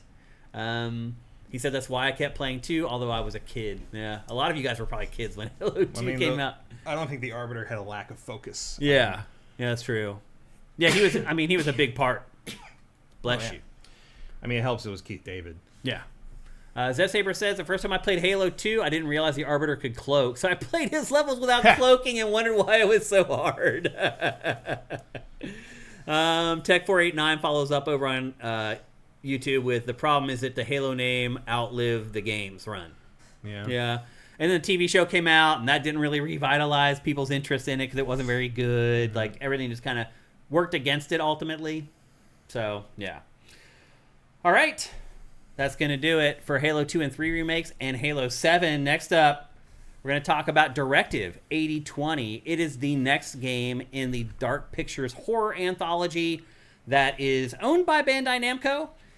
This one is more of a sci-fi spin-off. And have you enjoyed these Dark Pictures games, Matt? Yeah. Exactly. They're fine. That's how I've been. Like the last one, what was it called? Like the Mask of something and something? Like it's a weird title. I only remember there's the Man of Medina or something like that. Yeah. Well, this They all one, kind of blend together. yeah, and I haven't figured out yet if there's like a connective tissue to all of them. If there's like if they're all in the same universe. I don't think so. I think Yeah, I don't they're all. either. I think it's like Black Mirror. They're all just sort of tonally similar. Mm-hmm. If there's a continuity to it, I have not picked up on it. But I admit I am not paying Yeah. that close attention to it. Well, Matt, if there is one thing that I have learned in the last 2 weeks, it's that when Earth goes to shit, we're all going to Tau Ceti. Yep, Tau Ceti is there's Bungie again. Yes. The first game I can remember involving going to Tau Ceti for something is Marathon. The original Marathon. Well, the new Marathon is also set in Tau Ceti. There have been 3 games in the last 2 weeks that are set on Tau Ceti. Project Hail Mary is in Tau Ceti. Aphelion was in somewhere in Tau Ceti. Tau Ceti is just a very promising system for some kind of because they have a Earth-like sun world. nearby that's kind of like our sun, Similar to basically. our, and they have terrestrial planets that we know would probably have, ground. Mm-hmm. Yep. So this is literally, I'm not exaggerating, the 4th or 5th game in the last month that's set on one of Tau Ceti's planets. Somebody should do a game where you go to Tau Ceti and there's already 40 ships there, and it's too busy, it's too crowded to settle anymore. Well, the story for this is the same too as Aphelion. In fact, Matt, this game is Aphelion. It's almost identical to Aphelion. It even has a black female lead character, and there's a scene where she puts on almost the same exact helmet that the girl in Aphelion wears. It's set on Tau Ceti, just like Aphelion is. This game, just like Aphelion, you're going to this planet thinking you're the first humans to go there, and you get there, and oops, you're not. In fact, that is sort of the crux of this whole game. I'm not going to get to because it's kind of a big spoiler towards the end of the game. But is being beaten to a place really the biggest fear we need to worry about in space? I don't know. Apparently it does. I mean, that's even kind of what happens in Project Hail Mary. Is Rocky's already No, it's there. the same. And that's on Tau Ceti as well. Yeah. Yeah. It's the same plot being regurgitated over and over again. And clearly by some kind of coincidence, because all of these things had to be in development pretty much simultaneously. Yep. And here's the other thing, too. If you remember when I talked about Aphelion last week, I talked about, how I just wished it was a walking simulator because they put, the gameplay in there to just pad out the game.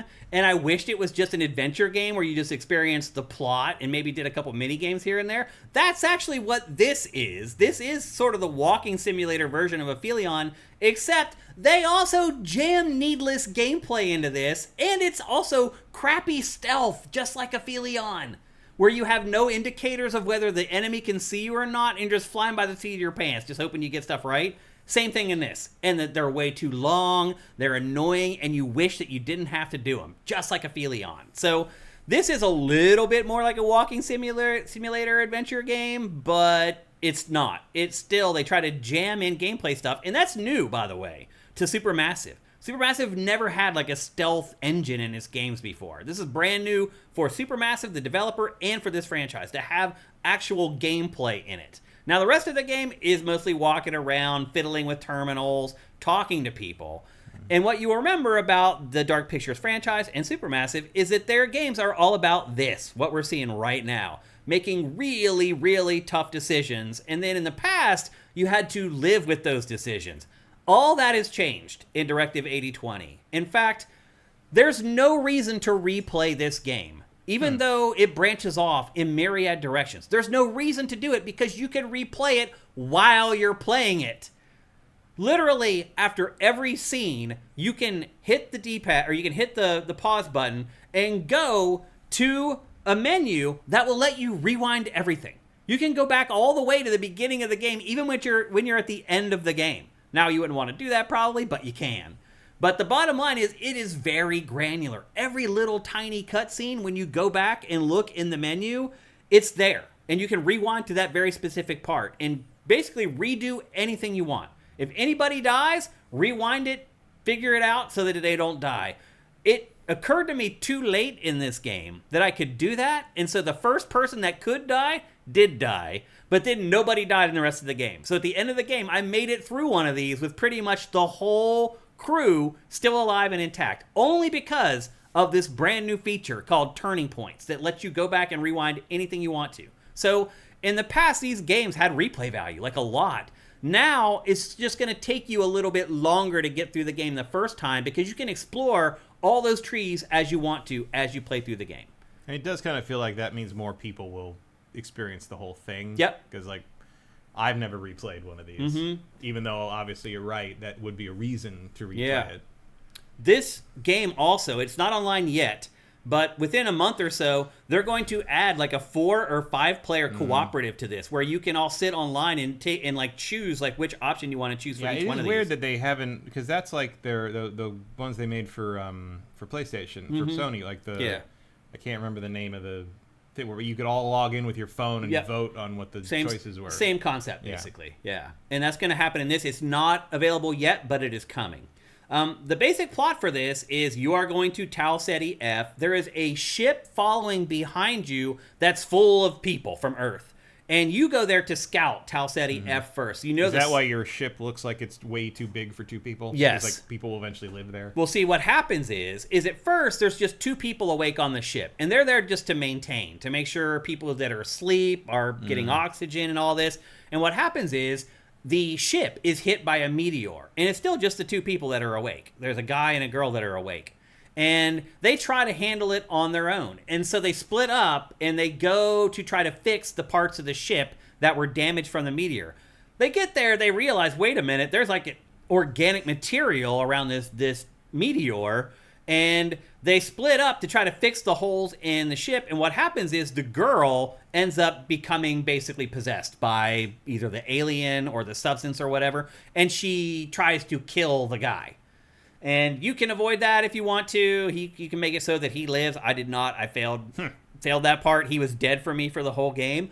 But what happens is other people start waking up. And once the first group of people wake up and see what's happened, they're like, wait, dude's dead. We don't know where the girl is. There's a huge hole in the hull. That's when everything kind of sets into motion. And not ideal. No, it's not ideal. And so what happens is they eventually discover that the one girl has been taken over by this organism, and they basically have to live in terror of that girl stalking them all around the ship.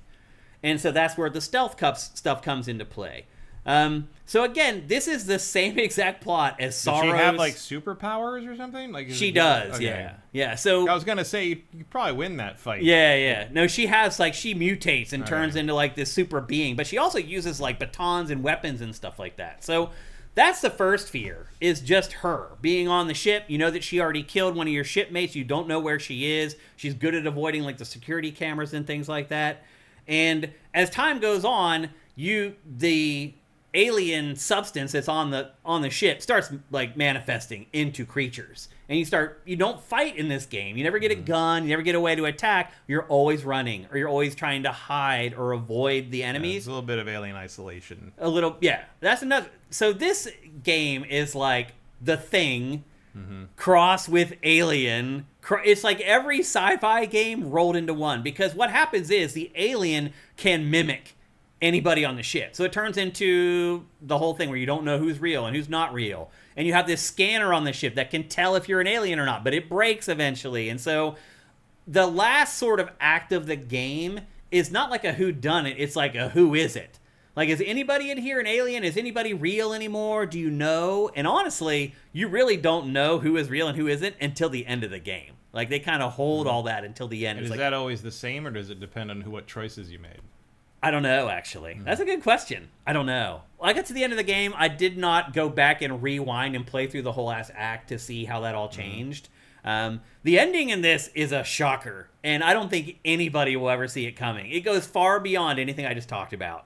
I did not see the twist at the ending of this game coming at all, so I was pleasantly surprised by it. In fact, the story in this game is pretty damn good in general. I could not find a single plot hole in this, Matt. I sat down after it was over and just pondered it and was like, so that happened, and I started going through it all. I could not find a plot hole, which is better than most sci-fi movies, to be perfectly honest. I mean, I'll give you one. Okay. An alien organic like creature like that would not have evolved to be able to take advantage of our biology. Yeah. Because you would need some kind of DNA compatibility. That's why viruses.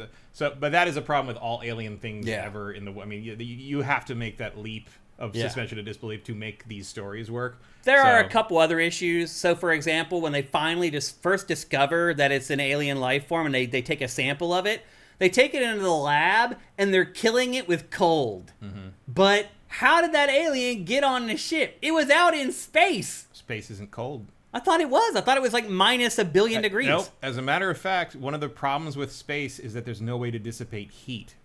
So one of the problems is like with a side of you that's facing the sun, if you were exposed in back, I mean, obviously you die in 30 seconds because there's no pressure. Right. Yeah. But the side of you that was facing the sun would cook to death. Mm-hmm. The other side would be cold. But there's no way to radiate heat. Right. That's why putting the data centers in space is really stupid, because it's harder to lose heat in space than it is Can't to lose dissipate the heat in out. water or in air, because air, that's the way to transmit it. Mm-hmm. So one of the biggest problems in space is finding a way to bleed off heat. So you would actually cook yourself more. I thought you froze solid and just broke up in space. Not at all. Interesting. You boil. Wow. Why does sci-fi always say you freeze then? Because movies are wrong. Because it's more interesting. Movies are wrong. I mean, same as like a Total Recall. Your eyes would not bulge out of your face on Mars. You would just suffocate to death. Yeah. But the pressure differential basically would cause your fluids to boil. I mean, not like because of heat, but because of like lack of pressure, and so that lowers their boiling point. So it's more like cooking to death. So there's no loopholes in. That was the one plot hole that I thought I found, and it's not one. So. No, that was. I mean, obviously, if you're in deep space, it's also very cold. That would be a problem. And it's very cold on other planets because they don't get enough sunlight, enough But Tau Ceti does have a sun. But Tau Ceti would be fine. Yeah, you would. The side of you facing the sun would burn to death, and the side facing away would freeze to death. That's insane. But you can survive for probably about 30 seconds. Really? If you get the pressure back. Interesting.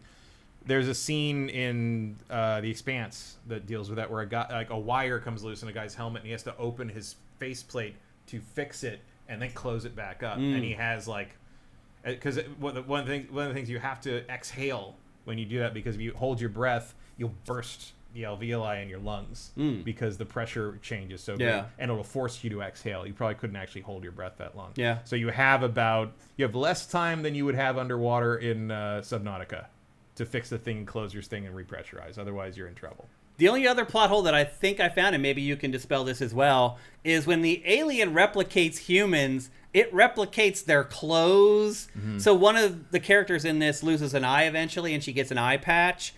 And when the alien replicates her, it has the eye patch, and all the clothes and stuff are there. I mean, if you can replicate skin perfectly, you can replicate anything perfectly. I mean, so theoretically, you could do that. It would be one thing they've never really explored in one of these sort of things is the idea that if something can replicate clothing, it might be able to replicate the look and the feel even of cloth. Yeah. But it would probably have a hard time simulating the physics of cloth against skin. Right. So one of the ways you could theoretically tell who was the alien or who was an alien shapeshifter, if you're doing the clothing thing, is you would look and see who's moving like an NBA 2K game from circa 2008, where the jersey stretches with like that would be your giveaway, because the idea that an organism would be able to simulate cloth physics like that is unlikely. Yeah, seems that way. But yeah, at a cursory glance, you could definitely something that could do that could definitely form clothing. The real answer, of course, is because you don't want your actors running around naked the whole time. Because then it's pretty obvious who the alien is. Yeah. Or stealing their clothing, like whoever you find the dead body of someone and they're naked, then okay, well, the alien stole their clothes, right? And it's just like the Terminator, the T-1000 does that too. You know? Like theoretically, if you touched Robert Patrick in that movie, his cop uniform would clink. Yeah. Right? Yeah. Well, this story does jump all over the place. Like, it keeps flashing back. So the main character in this, I told you, was the female black lead. Like, right there, that's her. Mm-hmm. She is lifelong friends with the captain, the leader. Right there, he is. The leader of this whole expedition. He was best friends with her dad. And her dad died before they went on this mission. And it keeps flashing back to her having dinner with him and him trying to convince her to go on this mission. And trying to say, your dad would want this. This is what your dad would do if he were here, blah, blah, blah. So he convinces her eventually to go on this mission, and the mission goes sideways. And so there's that whole thing between her and her dad's best friend where he convinced her to go on this mission, but now they're all doomed and they're all going to die. So he regrets trying to convince her to come. There's all these different layers to the story, and all this stuff gets affected by the decisions that you make. And at first, it all works well and smooth. by the time you get to like the 5th chapter, and there's like 8 of them total, things start getting a little funky. Like, you make a decision, and there'll be, like, a long pause on a black screen. Or this scene will pop up for, like, 3 seconds and then go away. And then a scene... Like, the game starts having problems figuring out which cutscenes to play. It also... The program here seems to have been really stingy with the light budget. Yeah. Like... humans would need want everything well lit, because otherwise everyone's going to get real depressed. Yeah. No, this whole ship is dark and dreary and very depressing for sure. And I think that might be part of it. They want it to feel oppressive. Oh, absolutely. It's a stylistic choice, but it's like in a real ship, you would not, like, you wouldn't want to go up and down those stairs in the dark. Yeah. Like all the No, time. Like, there should be lights all the way down the stairs for sure. Like, what is that? Like, why turn the lights on, boys? Right. Like, the whole game is like this. we're trying to save well, energy. part of it is if you have enough power energy goes to out, get the you have Tau to restore Ceti. the power and blah blah blah. There's all this. But even the people, I mean, obviously the power is working to some degree because the security cameras are working. And that guy's working at his desk, but there's only lighting on the right. Like, what do you just turn that off and stumble your way to the cot and hope that you wake up and you can see where you are? Because it's not like the sun's gonna rise in the morning.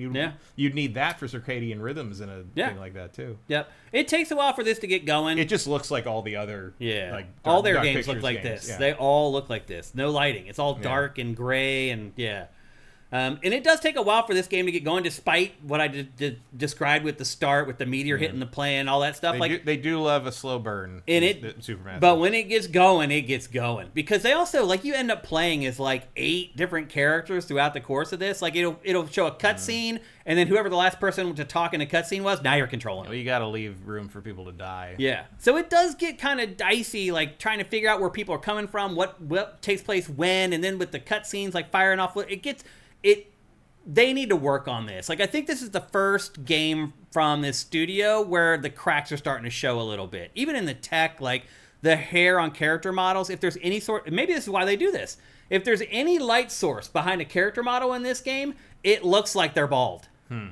The way they did the hair... It's like a strange rim lighting effect kind of thing. And so maybe that's why they keep it dark, to hide the character models. But, like, between trying to sort through which cutscene to show and some of the technical stuff with the hair and stuff, like, this engine is starting to show its age a little bit. So I don't know if they try to do this again, if it's going to be able to hang or not, but it just barely hangs on by its fingernails in this game. Well, and also, like, the Dark Pictures games seem to be on a smaller scale budget wise than the they put them out like every 2 years, like the Quarry or like their bigger ones. Yep. This seems to be the series they make to keep the lights on while they work on their big showpiece ones. Right. Yeah, it seems that way. And Bandai Namco seems to be happy to allow them to do this. I mean, they're still going. Yeah. As far as the gameplay is concerned, I talked about the stealth already. Other than that, like, you can tap up on the D-pad, and that shows you, like, the waypoint where you need to go, and that's basically all you're doing in this game. Hitting up on the D-pad, walking to the waypoint, hitting the X button when you get there, watching what happens. Then they change the playable character. That's pretty much how it works. So you have the D-pad, and then there's, like, a scanning that you can do with the square button that scans the area, and you can find, like, extra stuff to collect from doing that isn't essential to the main quest. And that's pretty much it. Other than that, you're just walking around talking to people, listening to people, making decisions. And there are hard decisions in this. And one thing I will say that's different about this game from other games that do this is they do give you enough context for your decision making in this. They don't just spring something on you and you're out of the blue where you don't have any, like, prior happenings around that situation to make an educated decision on. They do give you the information to make educated decisions. And some of them are the, like, decisions like, well, you can either set all these kittens on fire or let the kittens eat your friend's liver. Yeah. And it's like, I don't want to... Got to be a third option there. Can I just stop them? Yeah. Like at the beginning, they ask you, do we want to consult the supercomputer on the ship about this? Or do we want to figure it out on our own? But before that, like, somebody... Do we want to ask ChatGPT? Right. That's basically what they're saying. What to do with Tau Ceti. But before that, somebody made a comment about, well, you know, the way this AI thing is, I don't know if I trust it or not. So every decision you make, there's at least some ammunition you have in your mind to help you make those decisions. That's also there in Saros. Yeah. Where the AI is, like, right. not their friend. Right. That's a good point. It's a company man. But again, in this, if you do make a choice and you don't like it, that's okay. Watch it play out. Go back and rewind it and try it all over again. You can do it to any part of the game that you want to. So It's a revelation in some ways. It shows the age of the engine in some ways, and it shows, I do think that in some ways it also shows that like games like this only have so much opportunity as far as like how they can be designed and what kind of gameplay can be in them. And until somebody finds out a different way to do that, I think this is kind of the extent of these types of games that we're going to get going forward. But again, the ending of this, I don't think anyone will see coming. I think it took me 7 hours to complete it, even after going back and replaying a bunch of stuff.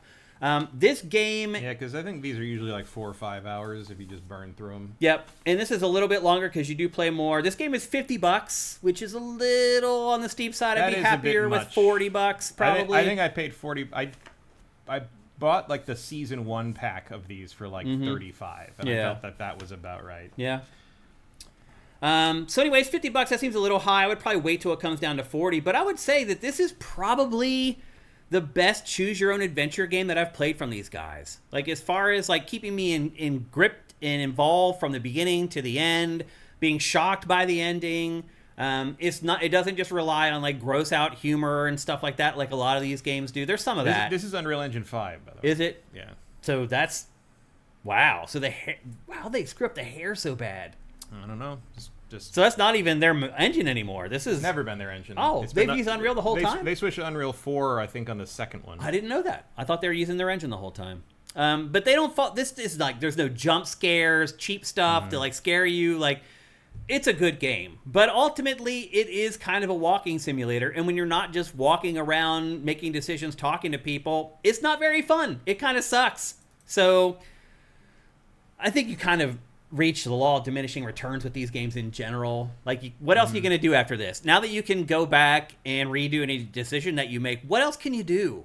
Just now you remake the others with that feature. Right. That could be. That could possibly be. I think it's more important that they're willing to branch out of the standard horror like model that move into sci-fi horror and stuff like that. Opens up a lot of doors. If you're willing to go that far afield with it.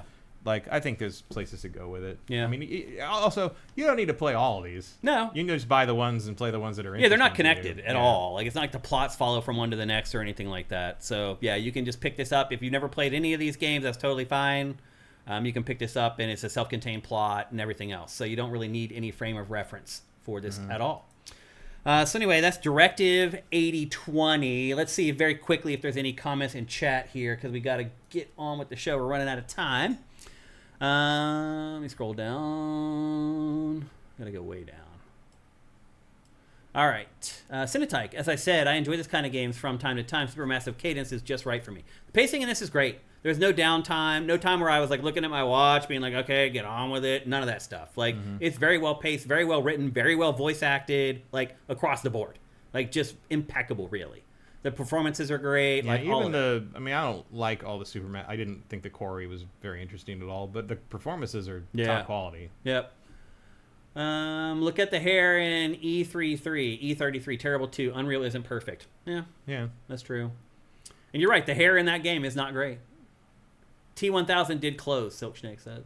Yeah. There is a species of octopus that can replicate color, shape, texture, etc. That is true, actually. Yeah. It's just like a rock. Yeah. Congrim 1. I found these games steered towards co-op. The ones I played were always fun, discussing theories and ideas of what is going on after. They are usually more fun to play with other people on the couch or something. Yeah, making decisions together and all that stuff. Cinetike says, in a vacuum, no particles can exchange heat with you. Yep. They talk about that in Mass Effect, like one of the big. That's why the Normandy can't stay in stealth mode forever, because when it's in stealth mode, it stops bleeding heat off, so you can't detect it with normal, normal sensors. But if they stay in stealth mode too long, they'll cook everybody on the ship. So that's why the stealth mode on the Normandy has to only last like a certain amount of time. Interesting. Congrim 1 says, I'd let it play out. Rewinding it sounds unappealing to me on a first playthrough. I thought I would do that too, but no. It is very rewarding. Because you can watch it play out and watch the cinematic and be like, okay, I know what happens, and then just go rewind it and watch the other result. I think that's probably the right way to do it. I mean, give you the option. You obviously don't have to. Yeah, you don't have to. You can let it play out. Yeah. But I think that's the better way to do that, is to like. I'm not going back and playing the game again. I'm just not. Yeah. So it's nice to be able to get all the benefits of playing a game twice without having to play it twice. I would probably just live with my decisions, but it's nice to know that option is there. Yeah. Andy T. Monahan PlayLink. That's what it was, where you could get on your mobile phone and vote. I couldn't remember the name of the. I think it was on the H. There is a game. Yes. PlayLink is the tech that they use. It's the one they made the terrible movie out of last year. Remember? Yeah, vaguely. That only vaguely related to the actual game. Yep. With the house and the witch, the old woman in the house, and the time loop. Yeah. I don't remember what it's called though. The band with an H, I think. I don't know, Hidden something. Hidden Pictures. No, that's that's these guys. Tekken Master. The Dark Pictures games are a replacement for episodic Telltale games. Never coming back fills the hole in my soul. Yeah. Sanatike says, great TV is great TV, but actually making choices as you go along is way more Hidden engaging. Agenda. That's what. Yeah, because the one I'm thinking of was not a horror game. It was like a thriller, like a spy thriller. And then the thing, second one they did, Until Dawn, was the one that they made the movie out of. Nix de Trois. Yeah, mentioned Until Dawn. Yep. Emperor Dread says the rewind feature is smart because I've seen people bounce off a playthrough because of one bad choice when they thought it was unfair. I'll play it Iron Man mode. That's another great point. TP, thank you for Twitch Prime, man. Appreciate it. That is a frustrating part of those games sometimes where you're like, if I'd known that was what you were making me decide, I would have chosen differently. Because sometimes it has that thing where it's like, that isn't what your choice wording really implied, is it? Well, that's what I was getting at when I was saying, like they give you the ammo to make your decisions. Like, you're not flying by the seat of your pants. Like, I mentioned that in a game like a couple episodes ago where I was like, they make you make decisions, but like, you have no context for them at all. It's just luck, whether you hit it the way you want to or not. Life is Strange, I think, was. Yeah, it was. Yeah. Yep. All right, well, there you go. That is Directive 8020. I do not recommend buying it for $50 unless you're a huge fan of this franchise. $50 is a lot. It is a lot. Yep. But if you're a huge franchise of these games, I don't think so. My brain says they were like 30, 40. I thought so, but maybe not. I would not pay $50 for this unless you love this franchise. You know you love it already, and because in my opinion, it is the best so far. I even like it more than Until Dawn. Honestly, I think it's better than Until Dawn by a lot. So they do feel like they've perfected their art a little bit here. It'll be interesting to see where they go next with it. They are very good at what they do. I just don't really need what they do as often as they put it out. You know, that's a good point. All right, well, that's gonna actually do it for GameFace episode 480. But of course, if you watch us every week, you know that there's one thing left to do.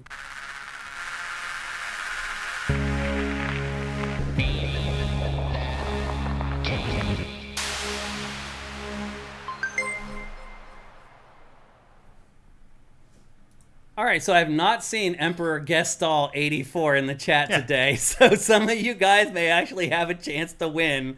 Although Matt's still here, so maybe not.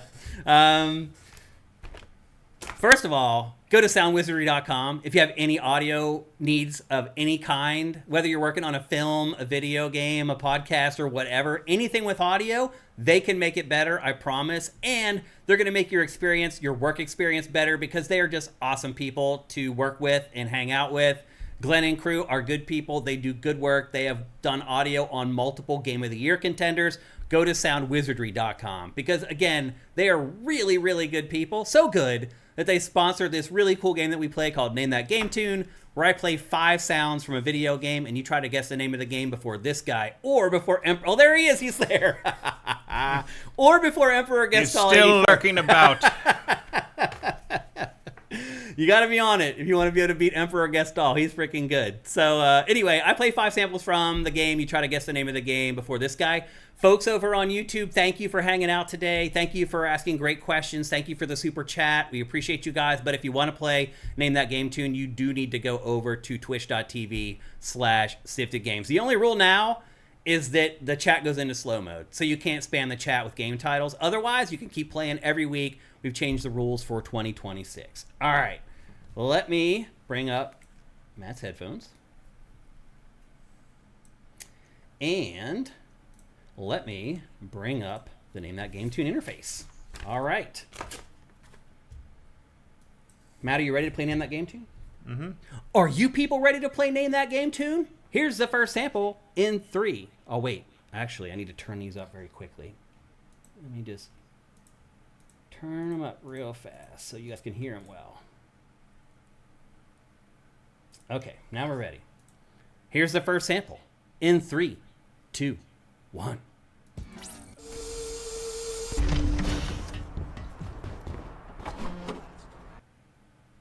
The long one.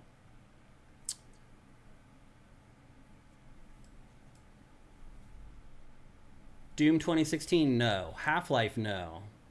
Doom Eternal, no. Arc Raiders, no. Metropolis Street Racer, no. Dead Space, no. Psyops, no. Half-Life, no. Burnout Paradise, nope. Watch Dogs, no. Crash Bandicoot, that's not it. MGS2, that's not it either. Resistance Fall of Man, no.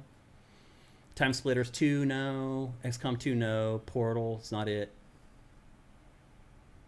Dead Space is not it. Not Body Harvest. Not Metal Arms. JM Rain, thank you for Twitch Prime. Good job getting in there, brother. Zombies Ate My Neighbors, no. Titanfall 2, no. Any last guesses? Ratchet and Clank Rift Apart, nope. Going once. Going twice. Okay, here's the second sample. In 3, 2, 1.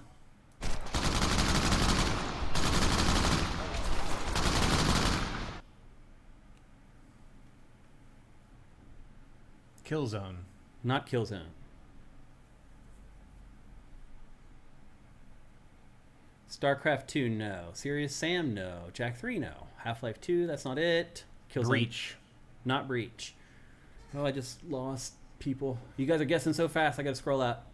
Half-Life 2, no. Killzone 3, no. Virtua Tennis 2, nope. T3 Redemption, not it. Black, that's not it. Good guess, though, Warblade. Black was one of my other guesses. That was a good guess. Starfield, no. Singularity, no. Resistance 1, no. Anthem's not it, and it's not Fuse, it's not Alien Isolation, and it's not Vanquish. Okay, now we're caught up.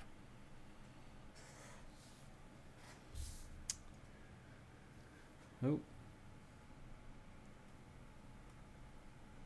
This is for video games. This stupid thing. Killzone 2, no. Far Cry 5, no.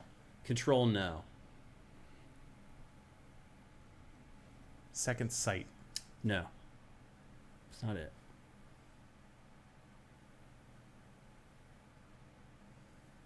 Any last guesses on that second one before we move on?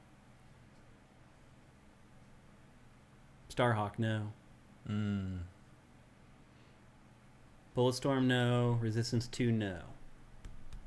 Call of Duty Black Ops 1, nope. Fear, no. Fallout 4, no. Call of Duty Infinite Warfare, no. Haze, no.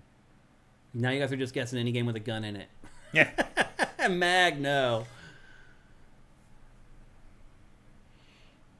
Any last second guesses? Also, have we really only hit Hype Train level 1? Pathetic. I mean, we used to hit level 3 before the show even started. What is going on? That's terrible. Jack 2, no. Mace Griffin Bounty Hunter, no. Aliens vs. Predator, no. Any last guesses? Chronicles of Riddick. No. Escape from Butcher Bay. Mace Griffin Bounty Hunter, no. Aliens vs. Predator, no. Warhammer 40k Space Marines, no. Don't answer that.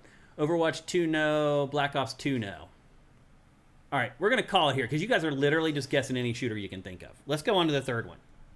Here it is in 3, 2, 1.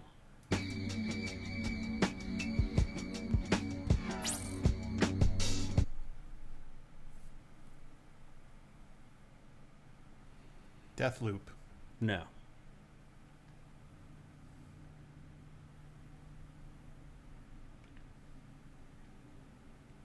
I thought that one might give it away, but maybe not.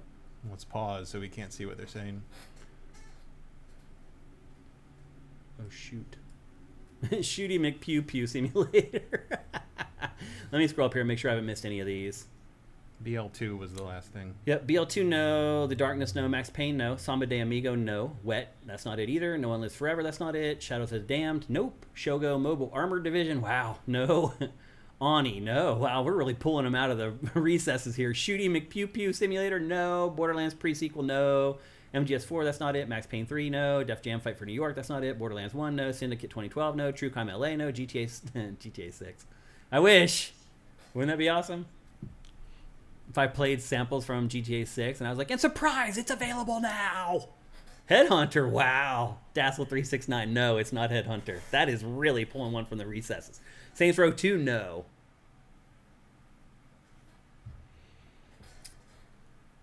Any more guesses on that third one? I really thought that one would give it away because it is used a lot in the video game. But nope, didn't jog anyone's memory. Okay, here we go. On to the fourth one. In 3, 2, 1.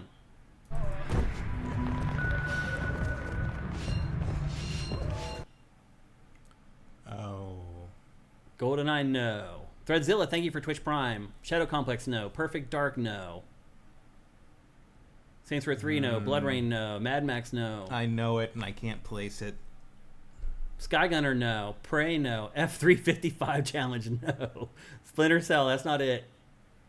I really thought that one would give it away. 007 Nightfire, no. I know it's an open world game.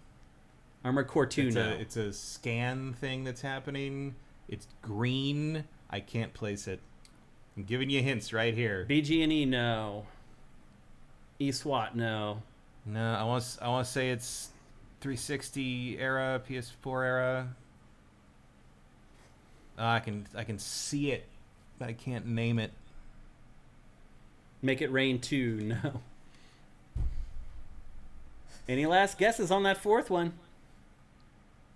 Mag Handler, thank you for Twitch Prime. Appreciate it very much. Mass Effect Andromeda, no. The Division. No. Mass Effect 2, no. Mass Effect Andromeda, no. Outriders, no. Mercenaries, World of Destruction, that's not it. Choo Choo Rocket, that's not it.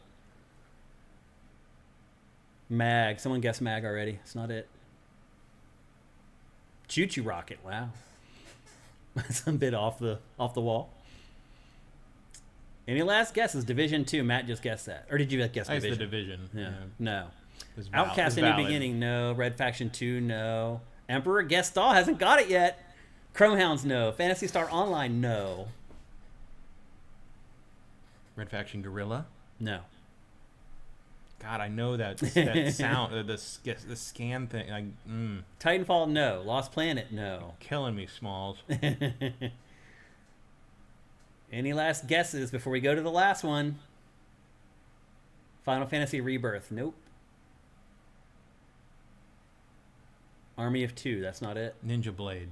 Not Ninja Blade.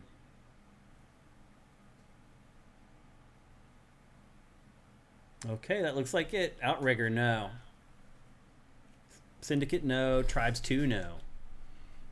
I'm a big Tribes fan. GX Gear. You probably know that already. Okay, that's it. Here we go. Here is the last sample. Here's your last chance. Get those fingers on the keyboard just in case. Pragmata, no. Here it is in 3, 2, 1. It's all gone to shit, and it just keeps rising. Now it's about to hit the fan. Black Site Area 51, no. Resident Evil 4, no. Battlefield Hardline, no.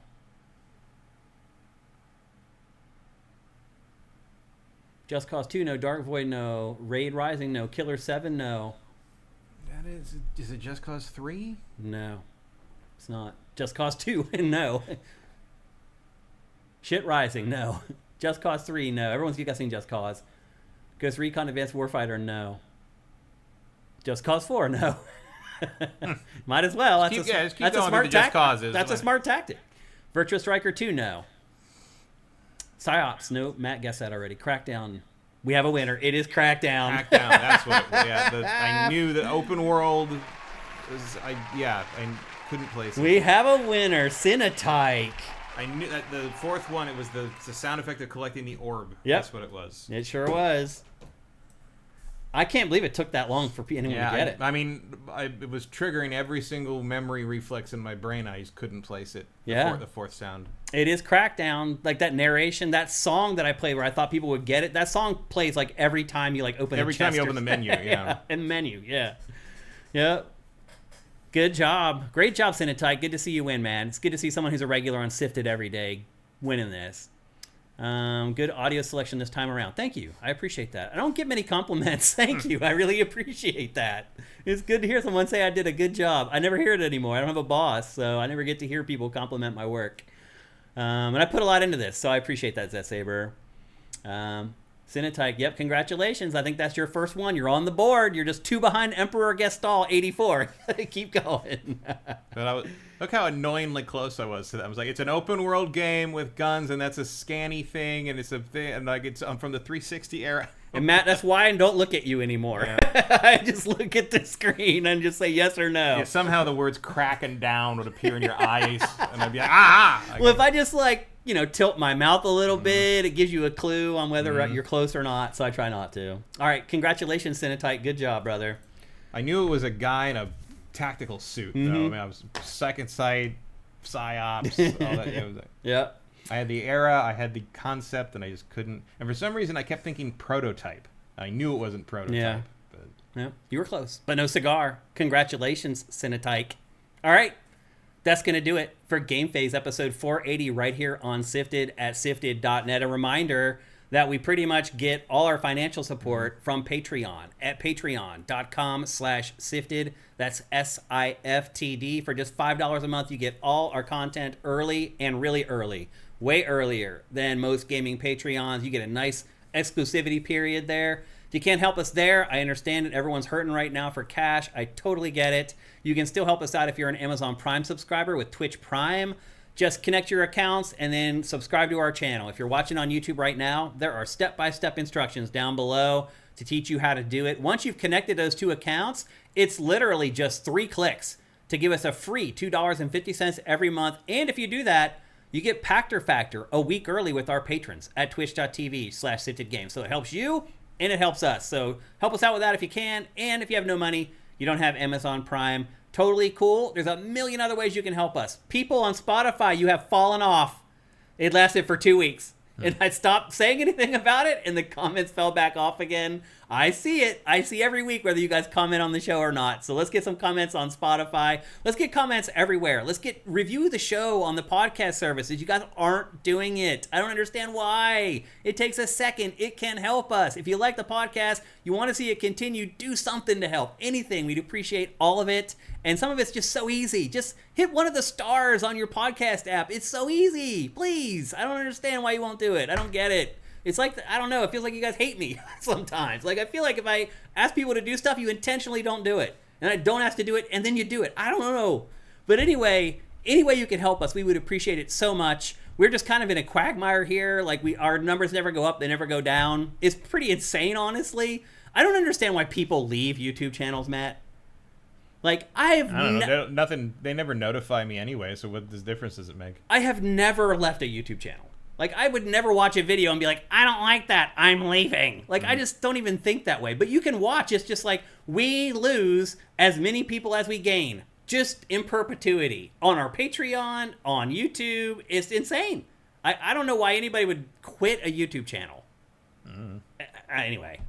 Anything you can do to help us, we'd appreciate it. Like, anything. It makes a difference for us. So if you can do any of that stuff, that'd be awesome. If not, there's nothing I can do. I can't make you do anything.